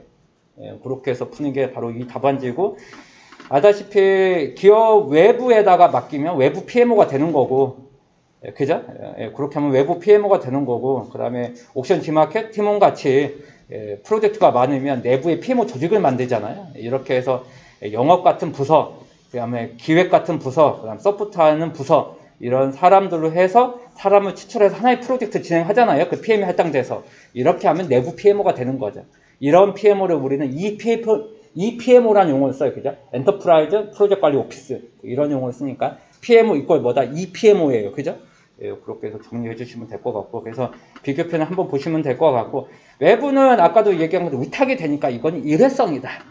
그 다음에 내부 PMO는 24시간 365일 쓰는 이런 조직을 얘기를 한다라고 이해해 주시면 딱 맞지 않을까? 이렇게 생각하고요. 여러분, 그 전자정부의 그 세 가지 수행 단계별에 가서 그 지침을 보면요. 아까 거기 위탁에 대한 그 지침을 보면 요게 있어요. PMO의 발주를 하는 유형은 세 개의 공정이 있어요. 기획 단계, 집행 단계, 그 다음에 사후 관리 단계, 이 3단계가 있죠. 99%가 뭐냐? 예, 맞습니다. 여러분들이 외부에 발주를 하면 대부분 집행 단계를 하거든요. 그렇게 해서 프로젝트 통합 관리에 대한 1+3+1+, RCR+, P+S 이 내용으로 하는 건 대부분 뭐다? 집행 단계를 얘기를 하는 거죠. 하지만 기획서를 쓸 때부터 PMO의 도움을 받을 수가 있어요. 이거는 기획 단계가 되는 거죠. 기획 단계는 영어 표현은 플래닝이에요. 계획이에요, 계획. 그래서 프로젝트 프로세스 그룹 5개잖아요. 착수, 계획, 실행, 감시 및 통제, 종료 프로세스잖아요. 거기에 기획은 뭐에 매핑이 된다? 플래닝이죠. 이렇게 되는 거고. 그 다음에 사후 관계는 프로젝트가 끝난 다음에 대한 내용이니까 이건 당연히 알 것 같아요. 그래서 여러분들한테 약장사 같은 거 딱 하나만 얘기할게요. 일단 3개를 암기해야 돼요. PMO가 발주를 나가는 단계는 3개다. 그리고 꼭 그것만 쓰세요. 딱 2개만. 통합관리, 성과관리. 통합관리, 성과관리. 이건 전부 다 있어요. 따라서 통합관리, 성과관리는 3개의 단계에 모두 있으니까 뭐 생각할 것도 없어요. 그렇게 해서 3개를 모두 약장사 같이 쓴다. 이렇게 얘기를 하고 싶습니다. 그 다음에 PMO하고 감리. 제가 지금 너무 시간이 끄는 것 같아서 빨리 갈게요. PMO는 반드시 뭐가 나와야 되냐? 사전적인 개념이 나와야 돼요. 프로젝트를 할 때 사전적으로 플래닝하고 이슈나 리스크를 해결한다. 이 사전적인 내용이 나와야 되고, 정보시스템 감리는 반드시 뭐가 나온다? 사후적인 개념이 나와야 돼요. 그래서 네가 잘 됐다 안 됐다, 적합이냐 부적합이냐, 사후적인 내용으로 접근은 그건 무조건 들어가줘야 돼요. 왜냐하면 대부분 많은 자료가 그 내용이 있거든요. 반드시 사전이냐 사후냐, 이렇게 해서 하는 걸로 요 정도로 하고요. 뒤에서 많은 길사님들이 저보고 빨리 끝내라고 지금 막 이러고 있는 것 같아서 더 이상 얘기를 하면 안 될 것 같아요. 오늘 정말 고생하셨습니다.